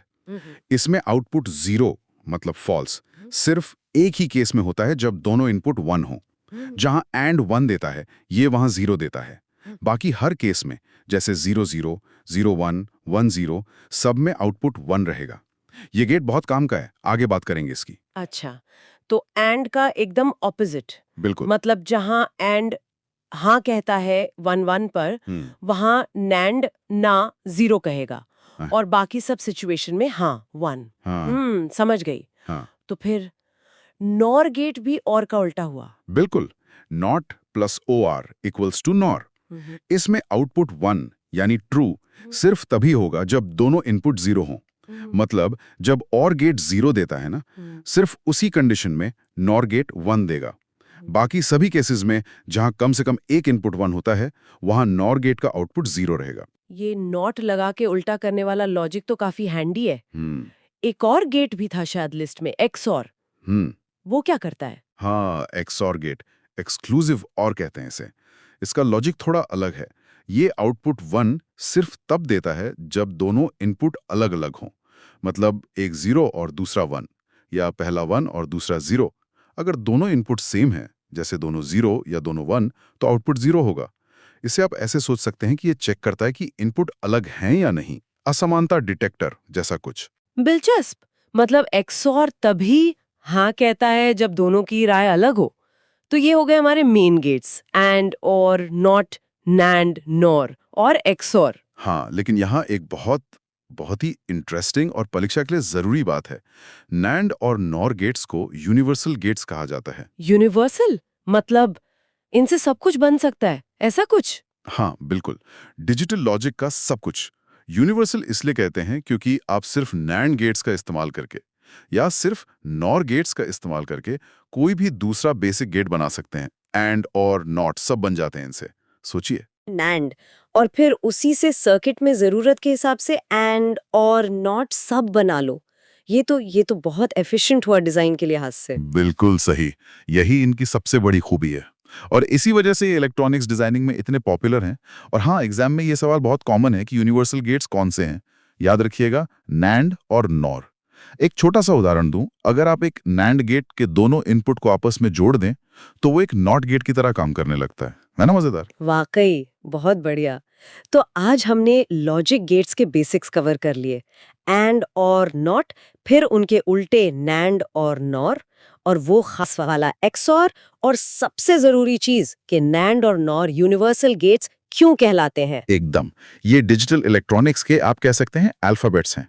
Computer, smartphone सब इन्हीं गेट्स के अरबों खरबों कॉम्बिनेशन से ही तो चलते हैं। और कॉम्पिटिटिव एग्जाम्स में इनसे जुड़े सवाल सीधे सीधे आते हैं, तो इनको समझना स्कोरिंग हो सकता है। तो ये तो थे डिजिटल लॉजिक के एकदम बुनियादी हिस्से। अब सोचने वाली बात ये है कि कैसे इन्हीं सिंपल से हाँ या ना करने वाले गेट्स को लाखों करोड़ों की संख्या में जोड़कर हमारे स्मार्टफोन्स या कंप्यूटर्स के इतने पावरफुल, इतने तेज प्रोसेसर बना दिए जाते हैं। इस पर सोचिएगा जरूर। आज कुछ बहुत जरूरी कॉन्सेप्ट्स और फैक्ट्स पर नजर डालते हैं। हाँ, खासकर नेटवर्किंग मॉडल्स और कंप्यूटर की दुनिया के कुछ बड़े नाम। सही कहा। ये जानकारी एसएससी, रेलवे और दूसरे स्टेट लेवल एग्जाम्स के लिए बहुत काम आ सकती है। बिल्कुल। हम OSI और TCP/IP मॉडल की लेयर्स को समझेंगे। भारत के सुपर कंप्यूटर्स पर भी बात करेंगे। और हाँ, वो जरूरी आविष्कार और उनके फाउंडर्स। हाँ, उनको भी याद करेंगे। कोशिश रहेगी कि सब कुछ आसान भाषा में हो और एग्जाम के लिए जरूरी। तो शुरू करते हैं OSI मॉडल से। ये है क्या आखिर? देखिए, इसे 1984 में ISO मतलब इंटरनेशनल ऑर्गेनाइजेशन फॉर स्टैंडर्डाइजेशन ने बनाया था। अच्छा। ये एक 7 लेयर वाला फ्रेमवर्क है, एक तरह का स्टैंडर्ड कि कंप्यूटर नेटवर्किंग में काम कैसे होगा। 7 परतें कौन कौन सी? हाँ, नीचे से शुरू करते हैं। पहली, फिजिकल लेयर। ये बिल्कुल फिजिकल चीजें देखती है, तारें, केबल, कनेक्शंस। मतलब डेटा बिट्स के रूप में यहीं से जाता है। हाँ, जीरोज और वंस का असली ट्रांसमिशन। हब्स, केबल्स, ये सब इसी लेयर का हिस्सा हैं। ओके, इसके ऊपर डेटा लिंक लेयर। इसका काम है एरर फ्री डेटा डिलीवरी पक्का करना, एक नोड से दूसरे तक। यहाँ डेटा फ्रेम्स में होता है ना? बिल्कुल। स्विचेस और ब्रिजेस इसी लेयर पर काम करते हैं। समझ लीजिए ये डेटा का लोकल ट्रैफिक संभालते हैं। ठीक है। तीसरी लेयर? Network layer. ये सबसे ज़रूरी है अलग अलग नेटवर्क्स के बीच डेटा भेजने के लिए। यहाँ डेटा पैकेट्स में होता है। पैकेट्स जिन पर एड्रेस होता है। हाँ, कहाँ जाना है उसका पता, राउटिंग मतलब रास्ता तय करना, इसी लेयर का काम है। राउटर्स यहीं काम करते हैं। अच्छा, चौथी लेयर। ट्रांसपोर्ट लेयर ये एंड टू एंड डिलीवरी देखती है, मतलब सोर्स से डेस्टिनेशन तक पूरा मैसेज सही सलामत पहुंचे। यहाँ डेटा सेगमेंट्स में होता है। हाँ, और इसे OSI मॉडल का दिल भी कहते हैं। ये पॉइंट याद रखने जैसा है। ओके, OSI मॉडल का दिल ट्रांसपोर्ट लेयर। पांचवी, सेशन लेयर ये कनेक्शंस बनाती है, उन्हें मैनेज करती है और बातचीत खत्म होने पर उन्हें बंद करती है। और छठी, प्रेजेंटेशन लेयर इसे ट्रांसलेशन लेयर भी कहते हैं। ये डेटा को सही फॉर्मेट में लाती है, जैसे एन्क्रिप्शन करना, डेटा को कंप्रेस करना ताकि दूसरा सिस्टम उसे समझ सके। समझ गई। और आखिरी सातवीं लेयर, एप्लीकेशन लेयर ये वो लेयर है जिससे यूजर सीधे इंटरैक्ट करता है, वेब ब्राउजर, ईमेल क्लाइंट, ये सब। अच्छा, तो ये है OSI मॉडल। हाँ, पर ये ज्यादातर थ्योरेटिकल है, मतलब समझने के लिए अच्छा है। असल में जो यूज होता है वो है TCP/IP। हाँ, तो अब TCP/IP मॉडल की बात करते हैं। ये OSI से कैसे अलग है? इसे US डिपार्टमेंट ऑफ डिफेंस ने बनाया था। ये थोड़ा सिंपल है, इसमें सिर्फ 4 लेयर्स हैं। 4? OSI में तो 7 थी। हाँ, इसमें OSI के ऊपर की 3 लेयर्स, एप्लीकेशन, प्रेजेंटेशन, सेशन, मिलकर एक ही एप्लीकेशन लेयर बन जाती हैं। अच्छा, सिंपल हो गया। ट्रांसपोर्ट लेयर वैसी रहती है। नेटवर्क लेयर को यहाँ इंटरनेट लेयर कहते हैं, और OSI की नीचे की 2 डेटा लिंक और फिजिकल मिलकर इसमें नेटवर्क एक्सेस लेयर कहलाती हैं। तो ये ज्यादा प्रैक्टिकल है। बिल्कुल, आज का इंटरनेट ज्यादातर इसी मॉडल पर चलता है। ठीक है, नेटवर्किंग मॉडल समझ लिए। अब भारत के सुपर कंप्यूटर्स की तरफ चलें। यहाँ से भी सवाल आते हैं। जरूर। भारत का पहला सुपर कंप्यूटर याद है? परम 8000। बिल्कुल, 1991 में CDAC ने बनाया था, centre for development of advance computing. ये बहुत बड़ी बात थी उस समय। और आजकल के? हाल ही में 2022 में IIT रुड़की में परम गंगा स्थापित हुआ। 1.66 पेटाफ्लॉप्स की क्षमता है इसकी। पेटाफ्लॉप्स मतलब बहुत तेज। हाँ, पेटा मतलब 10 की घात 15 फ्लोटिंग पॉइंट ऑपरेशंस प्रति सेकंड, खरबों गणनाएं 1 सेकंड में। बाप रे। और IISc बेंगलुरु में पैरम प्रवेगा है, वो और भी तेज है, 3.3 पेटाफ्लॉप्स। और भारत का सबसे तेज कौन सा है अभी? अभी प्रत्यूष को माना जाता है, जो पुणे में है। ये भारत का पहला मल्टी पेटाफ्लॉप सुपर कंप्यूटर है। और एक बहुत जरूरी नाम, भारतीय सुपर कंप्यूटिंग का जनक किसे कहते हैं? डॉक्टर विजय पांडुरंग भटकर, CDAC के फाउंडर डायरेक्टर थे वो। ये नाम बिल्कुल याद रखना चाहिए। बिल्कुल।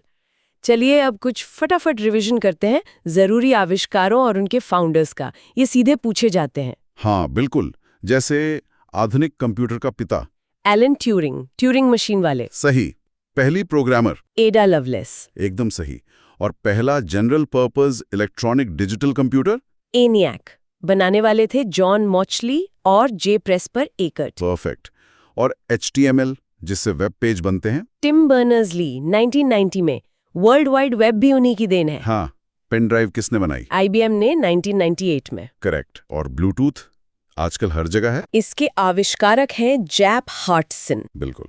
अच्छा, बड़ी टेक कंपनियों के फाउंडर्स माइक्रोसॉफ्ट, पॉल एलन और बिल गेट्स 1975। और Apple ink, Steve jobs, Steve Wozniak और रोनाल्ड वेन 1976 में। हाँ, और गूगल, सर्गेई ब्रिन और लैरी पेज। ये सारे नाम और उनके काम, मतलब सीधे सीधे सवाल बन सकते हैं इनसे। तो ये थे कंप्यूटिंग की दुनिया के कुछ बहुत जरूरी फैक्ट्स और कॉन्सेप्ट्स, खास तौर पर एग्जाम्स के लिए चुने हुए। उम्मीद है ये क्विक रिवीजन सबके काम आएगा। हाँ, और इन जानकारियों को सिर्फ याद करने के लिए नहीं, बल्कि ये सोचने के लिए भी इस्तेमाल करें कि ये सब टेक्नोलॉजी आपस में कैसे जुड़ी हैं। सही बात है। और कैसे इन्होंने हमारी आज की डिजिटल दुनिया को बनाया है। जरा ये भी सोचिए, जिस रफ्तार से सुपर कंप्यूटर और AI जैसी चीजें बढ़ रही हैं, अगला बड़ा बदलाव क्या हो सकता है? कौन सा नया आविष्कार हमारी दुनिया को फिर से बदल देगा? इस पे विचार जरूर करना चाहिए। अच्छा, एक सवाल है, अगर एग्जाम में आ गया कि इंडिया का पहला सुपर कंप्यूटर कौन सा था, या फिर जैसे कंप्यूटर माउस किसने बनाया, ये सवाल अक्सर दिख जाते हैं। हाँ बिल्कुल, SSC, railway, state level exams में ये कंप्यूटर वाला सेक्शन काफी इंपॉर्टेंट हो गया है अब। तो सोचा आज जल्दी से कुछ की फैक्ट्स रिवाइज कर लेते हैं, सुपर कंप्यूटर्स खासकर इंडिया के। और कुछ इंपॉर्टेंट इन्वेंशंस, थोड़ा टेक कंपनीज के बारे में भी। हाँ, ताकि कम टाइम में मेन पॉइंट्स याद आ जाएं। रिवीजन जैसा। बिल्कुल सही। तो शुरू करें इंडिया की सुपर कंप्यूटिंग जर्नी से। परम 8000। परम 8000 यही था ना पहला 1991 में? जी हाँ, 1991 CDAC ने बनाया था, centre for development of advanced computing. अच्छा। और इसे इंडिया का पहला गीगा स्केल सुपर कंप्यूटर भी कहते हैं, मतलब बिलियंस ऑफ कैलकुलेशंस पर सेकंड। वाओ, उस टाइम के हिसाब से तो काफी बड़ी बात थी। बिल्कुल, खासकर जब टेक्नोलॉजी रिस्ट्रिक्शंस थे। और इसके पीछे जिनका नाम है वो भी तो याद रखना जरूरी है। विजय पांडुरंग भटकर। डेफिनेटली, उन्हें father of Indian super computing कहते हैं। सीडैक के फाउंडर डायरेक्टर भी थे वो, उनका विजन था ये सब। राइट। फिर पैरम सीरीज में अगला बड़ा नाम? वो था पैरम पद्मा, 2002 में। ये इंडिया का पहला टेराफ्लॉप सुपर कंप्यूटर बना। टेराफ्लॉप यानी ट्रिलियंस ऑफ कैलकुलेशंस पर सेकंड। हाँ जी, और ये पहला इंडियन सुपर कंप्यूटर था जो दुनिया की टॉप 500 लिस्ट में शामिल हुआ। अच्छा, ये भी एक माइलस्टोन था। और अभी रीसेंट डेवलपमेंट्स में पैरम गंगा सुना है। हाँ, पैरम गंगा मार्च 2022 में IIT रुड़की में इंस्टॉल हुआ। ओके। ये इंडिया मेड पहला पेटास्केल सुपर कंप्यूटर है। इसकी कैपेसिटी है 1.66 पेटाफ्लॉप्स। बेटा स्केल मतलब टेराफ्लॉप से भी 1000 गुना तेज। ग्लोर में उसकी कैपेसिटी वो 3.3 पेटाफ्लॉप्स का है। ये सब नेशनल सुपर कंप्यूटिंग मिशन यानी NSM के अंडर डेवलप हो रहे हैं। NSM, right. और एक परम सिद्धि AI भी है ना? जी, वो हाई परफॉर्मेंस कंप्यूटिंग और आर्टिफिशियल इंटेलिजेंस दोनों के लिए ऑप्टिमाइज्ड है। उसकी भी वर्ल्ड रैंकिंग अच्छी आई थी, 63rd। काफी इंप्रेसिव है।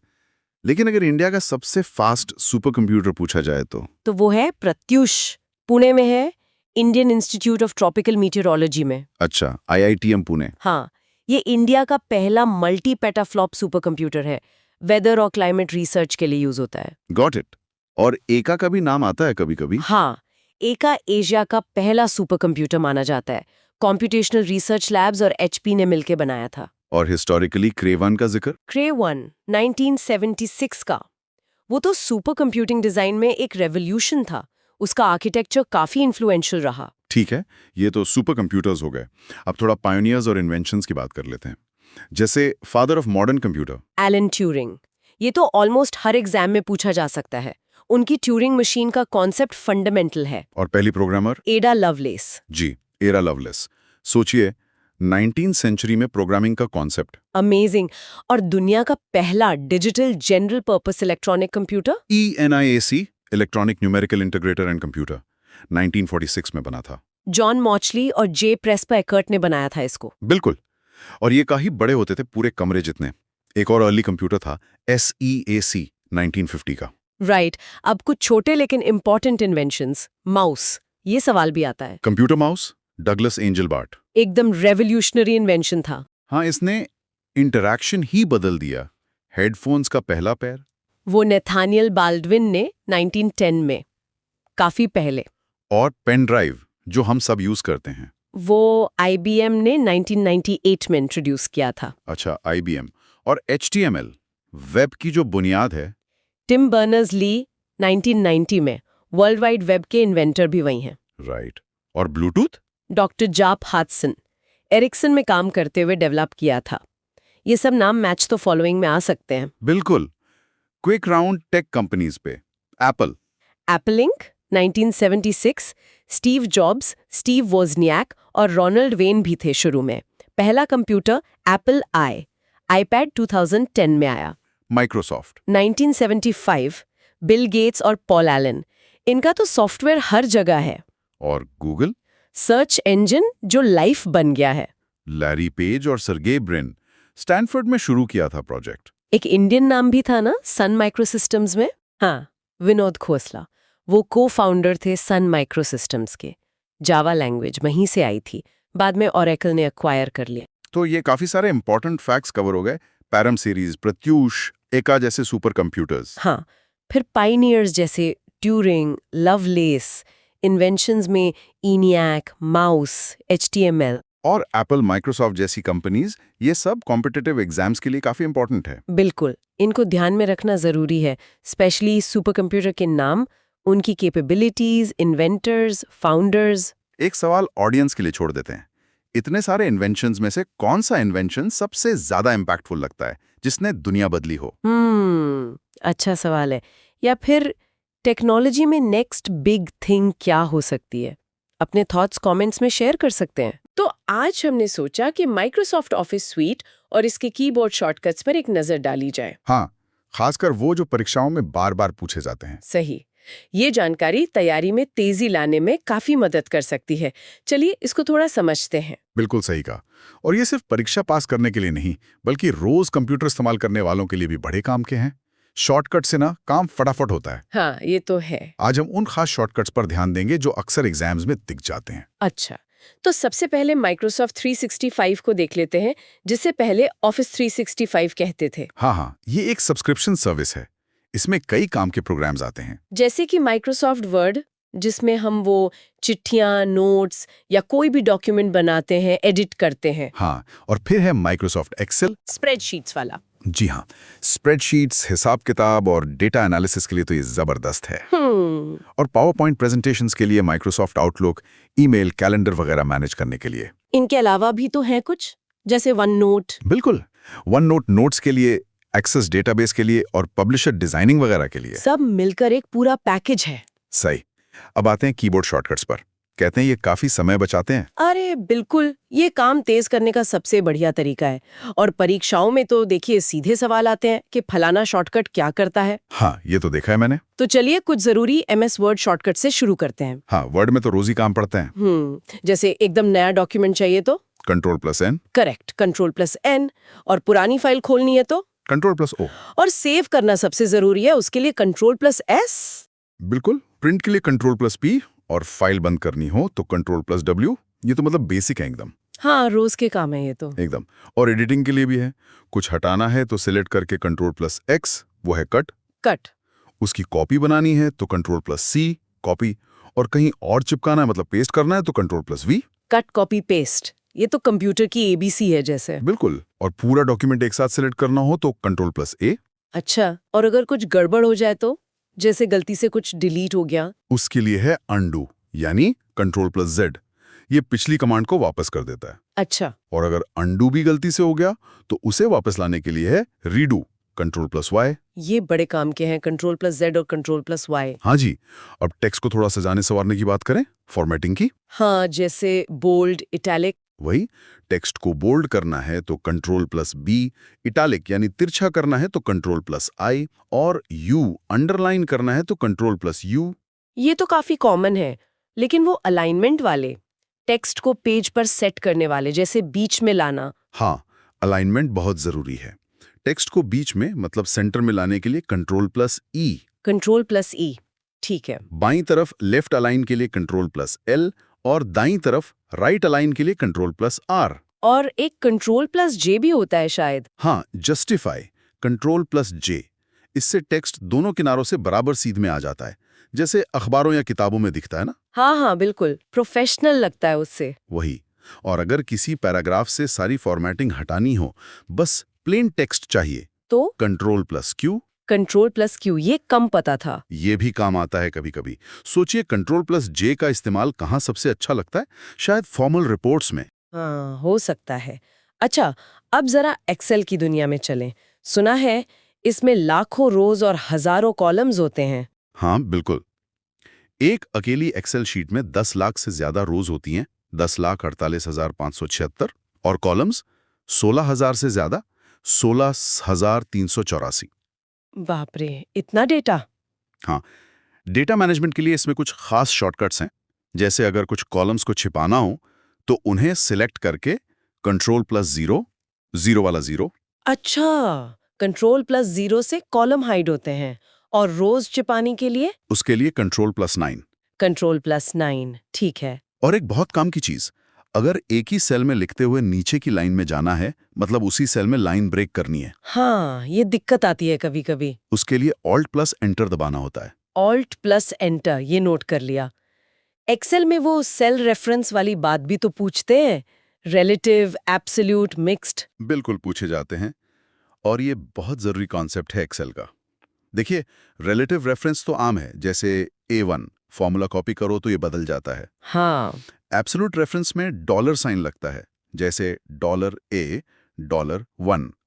इससे रो और कॉलम दोनों फिक्स हो जाते हैं। मतलब कॉपी करने पर बदलेगा नहीं। नहीं बदलेगा। ये तब काम आता है जब कोई एक वैल्यू जैसे टैक्स रेट बार बार इस्तेमाल करनी हो।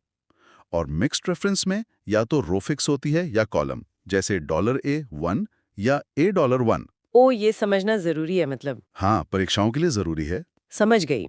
अब फंक्शन कीज की बात करते हैं जो कीबोर्ड के सबसे ऊपर होती हैं F1 से F12 तक।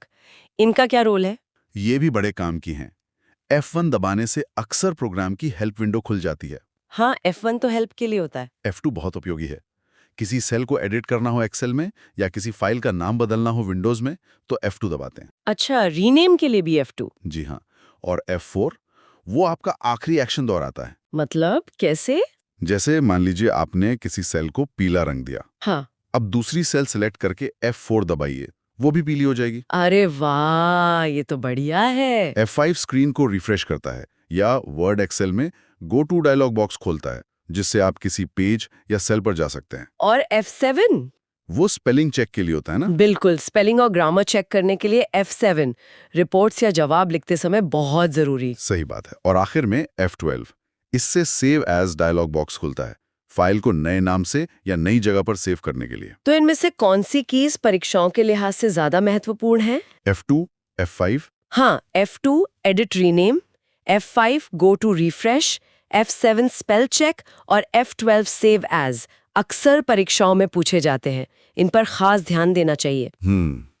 तो ये थे माइक्रोसॉफ्ट ऑफिस स्वीट और कुछ बेहद जरूरी कीबोर्ड शॉर्टकट्स। काफी कुछ कवर हो गया। हाँ, इन्हें याद रखना और इस्तेमाल करते रहना, मतलब प्रैक्टिस करना, आपके कंप्यूटर पर काम करने की स्पीड तो बढ़ाएगा ही। हाँ, वो तो है। साथ ही परीक्षा में अच्छे नंबर लाने में भी मददगार साबित होगा। प्रैक्टिस ही सबसे जरूरी है। सही कहा। ये आज स्टडी मटेरियल में जो कंप्यूटिंग टर्म्स दिखते हैं कुछ खास वाले, उनको जरा समझते हैं, बिल्कुल एग्जाम पर फोकस रख के। बिल्कुल। और कोशिश यही रहेगी कि इन्हें सिर्फ रटना नहीं है, इनका असल मतलब क्या है, कहाँ इस्तेमाल होते हैं, ये समझना है, ताकि एग्जाम में अगर कोई सवाल आए तो आसानी रहे। हाँ, सही कहा। तो शुरुआत करते हैं भावत से जुड़े कुछ टर्म्स से। जैसे नोट्स में बीम का जिक्र तो देखा ही होगा सबने। बिल्कुल। डिजिटल पेमेंट्स में आजकल ये मतलब आम है। जी, इसका पूरा मतलब क्या है? जी, BHIM, इसका मतलब है भारत इंटरफेस फॉर मनी। ये दरअसल national payments corporation of India मतलब NPCI उन्होंने बनाया है। ये UPI प्लेटफॉर्म पर बेस्ड एक मोबाइल ऐप है और इसने डिजिटल पेमेंट्स को आम लोगों तक पहुंचाने में बहुत मदद की है। अच्छा। और एक और है ISCII, ये उतना सुनने में नहीं आता शायद। हाँ, ISCI, ये है Indian standard code for information interchange. अब सोचिए, भारत में इतनी सारी भाषाएं हैं, लिपियां हैं, तो उनको कंप्यूटर पे ठीक से दिखाने के लिए एक स्टैंडर्ड कोड चाहिए था। तो 1991 में ब्यूरो ऑफ इंडियन स्टैंडर्ड्स मतलब BIS, उन्होंने ये 8-बिट कोड अपनाया। इससे देवनागरी और जो दूसरी भारतीय लिपियां हैं उनको कंप्यूटर्स में रिप्रेजेंट करना वो मुमकिन हुआ। अच्छा, ये तो भाषाओं के लिए बहुत जरूरी हुआ। अब जरा मोबाइल टेक्नोलॉजी की तरफ चलें। CDMA, ये काफी सुना जाता था पहले। हाँ, CDMA, code division multiple access, ये एक वायरलेस टेक्नोलॉजी है। इसमें सिग्नल को एक खास तरह से फैलाया जाता है, वो स्प्रेड स्पेक्ट्रम तकनीक कहते हैं। उससे फायदा यह है कि एक ही फ्रीक्वेंसी पर कई लोग बात कर पाते हैं, और हाँ, सिक्योरिटी भी बेहतर होती है और इंटरफेरेंस मतलब नॉइज वो कम होता है। और जो तकनीक ज्यादातर हम आज यूज करते हैं, GSM वाला स्टैंडर्ड है। ये जो मोबाइल टावर्स होते हैं ना, बेस स्टेशंस, उनके नेटवर्क पर काम करता है। सिम कार्ड जो है वो इसी तकनीक की देन है। इससे ग्लोबल रोमिंग भी आसान हुई। चलिए अब आते हैं इंटरनेट और वेब की दुनिया में। इसके बिना तो आजकल मतलब काम ही नहीं चलता। DNS क्या चीज है? DNS, domain name system. आप इसे इंटरनेट की फोन डायरेक्टरी समझ सकती हैं। जब हम किसी वेबसाइट का नाम डालते हैं जैसे www.google.com, हाँ, तो DNS ही उसे कंप्यूटर के समझने वाले नंबर्स मतलब IP एड्रेस उसमें बदलता है। इसके बिना तो वेबसाइट्स तक पहुंचना बहुत मुश्किल हो जाएगा। और जो कंपनी हमें इंटरनेट कनेक्शन देती है, ISP कहते हैं उसे, है ना? बिल्कुल सही, ISP यानी इंटरनेट सर्विस प्रोवाइडर। ये वही कंपनी है जो हमें घरों तक, दफ्तरों तक इंटरनेट एक्सेस पहुंचाती है। और किसी भी वेबसाइट तक पहुंचने के लिए हम URL डालते हैं ब्राउजर में। ये तो रोज सुनते हैं। हाँ, URL यूनिफॉर्म रिसोर्स लोकेटर। ये किसी भी वेब पेज या फाइल का एक यूनिक पता होता है इंटरनेट पर। इसे वर्ल्ड वाइड वेब के इन्वेंटर टिम बर्नर्स-ली उन्होंने 1994 में बनाया था। वेबसाइट्स को सुंदर दिखाने में फॉर्मेटिंग में CSS का क्या रोल है? CSS मतलब कैस्केडिंग स्टाइल शीट्स। इसे ऐसे समझें कि HTML जो है वो वेब पेज का ढांचा बनाता है, स्ट्रक्चर, और CSS उसे सजाने संवारने का काम करता है। मतलब डिज़ाइन, लेआउट, जैसे रंग कैसे होंगे, फॉन्ट कैसा होगा, पेज का लेआउट कैसा दिखेगा, ये सब CSS से कंट्रोल होता है। अच्छा, आजकल तेज इंटरनेट के लिए FTTP की बात काफी होती है। हाँ, FTTP, fibre to the premises. इसमें डेटा भेजने के लिए तांबे के तार की जगह शीशे के पतले तार, मतलब फाइबर ऑप्टिक केबल, उसका इस्तेमाल होता है। और ये केबल सीधे यूजर की जगह, मतलब घर या ऑफिस तक आती है। इससे बहुत ज्यादा हाई स्पीड इंटरनेट मिलता है। और वेबसाइट्स को सर्च रिजल्ट्स में ऊपर लाने के लिए SEO। जी हाँ, SEO, सर्च इंजन ऑप्टिमाइजेशन, ये वो तरीका है जिससे वेबसाइट्स को सर्च इंजन्स पर, जैसे गूगल पर, बिना पैसे दिए, मतलब ऑर्गेनिकली ज्यादा दिखाया जा सके। इसमें सही कीवर्ड्स चुनना, अच्छा कंटेंट बनाना, वेबसाइट की टेक्निकल चीजें ठीक रखना, ये सब आता है। अच्छा, अब कुछ बुनियादी कंप्यूटिंग टर्म्स पर आते हैं। CLI क्या होता है? Command line interface. इसमें यूजर माउस और आइकन से नहीं, बल्कि कीबोर्ड से टेक्स्ट कमांड्स लिखकर कंप्यूटर से इंटरैक्ट करता है। देखने में शायद थोड़ा पुराना लगे, पर प्रोग्रामिंग में, सिस्टम एडमिनिस्ट्रेशन में आज भी बहुत इस्तेमाल होता है, खासकर लिनक्स जैसे सिस्टम्स में। और DOS? इसका नाम भी सुना है पुराने कंप्यूटर्स के साथ, डिस्क ऑपरेटिंग सिस्टम। हाँ, ये सिंगल यूजर कंप्यूटर्स के लिए बना एक शुरुआती ऑपरेटिंग सिस्टम था। टिम पैटरसन ने इसे डेवलप किया था। माइक्रोसॉफ्ट का MS-DOS तो बहुत ही पॉपुलर था विंडोज आने से पहले के लिए। बिल्कुल, पोर्टेबल डॉक्यूमेंट फॉर्मेट, इसे अडोबी ने डेवलप किया था और चार्ल्स चेस्चके का इसमें अहम योगदान था। इसकी सबसे बड़ी खासियत यह है कि डॉक्यूमेंट का फॉर्मेट, फॉन्ट, लेआउट, वो किसी भी डिवाइस पर खोलो बिल्कुल वैसा ही दिखता है जैसा बनाया गया था। शेयरिंग के लिए बहुत ही अच्छा है। IBM, ये तो बहुत बड़ी कंपनी है कंप्यूटिंग में। इंटरनेशनल बिजनेस मशीन्स, जी, ये दुनिया की सबसे पुरानी और बड़ी टेक्नोलॉजी कंपनियों में से एक है। इन्होंने कंप्यूटर हार्डवेयर, सॉफ्टवेयर बनाने से लेकर IT कंसल्टिंग तक, मतलब कंप्यूटिंग के विकास में बहुत बड़ा योगदान दिया है। प्रोग्रामिंग में एक LIFO कॉन्सेप्ट होता है। हाँ, LIFO, last in first out, ये डेटा को ऑर्गेनाइज करने का एक तरीका है। सोचिए जैसे प्लेटों का ढेर रखा हो, तो आप सबसे ऊपर वाली प्लेट ही पहले उठाते हैं ना, बस वैसे ही LIFO में जो डेटा एलिमेंट सबसे आखिर में डाला जाता है, उसे ही सबसे पहले प्रोसेस किया जाता है या निकाला जाता है। कंप्यूटर में स्टैक्स इसी सिद्धांत पर काम करते हैं। अच्छा, और चेक्स पर एक MICR कोड होता है, उसका क्या मतलब है? MICR, magnetic ink character recognition. Cheque के नीचे आपने देखा होगा एक खास मैग्नेटिक इंक से 9 अंकों का कोड छपा होता है। इसमें शहर, बैंक और ब्रांच की जानकारी होती है।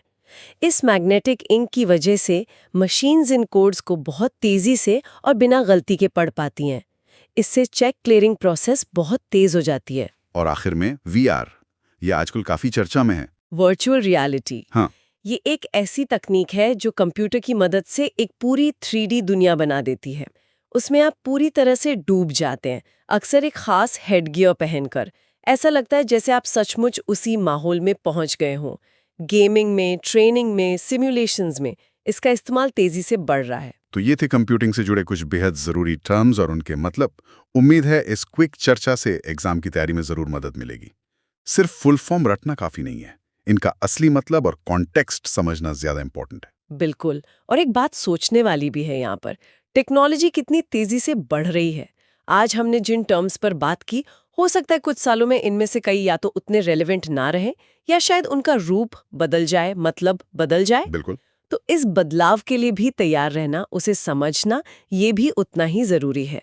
सोचिए वो अगला बड़ा टेक्निकल टर्म क्या हो सकता है जो हमारी इस लिस्ट में जल्दी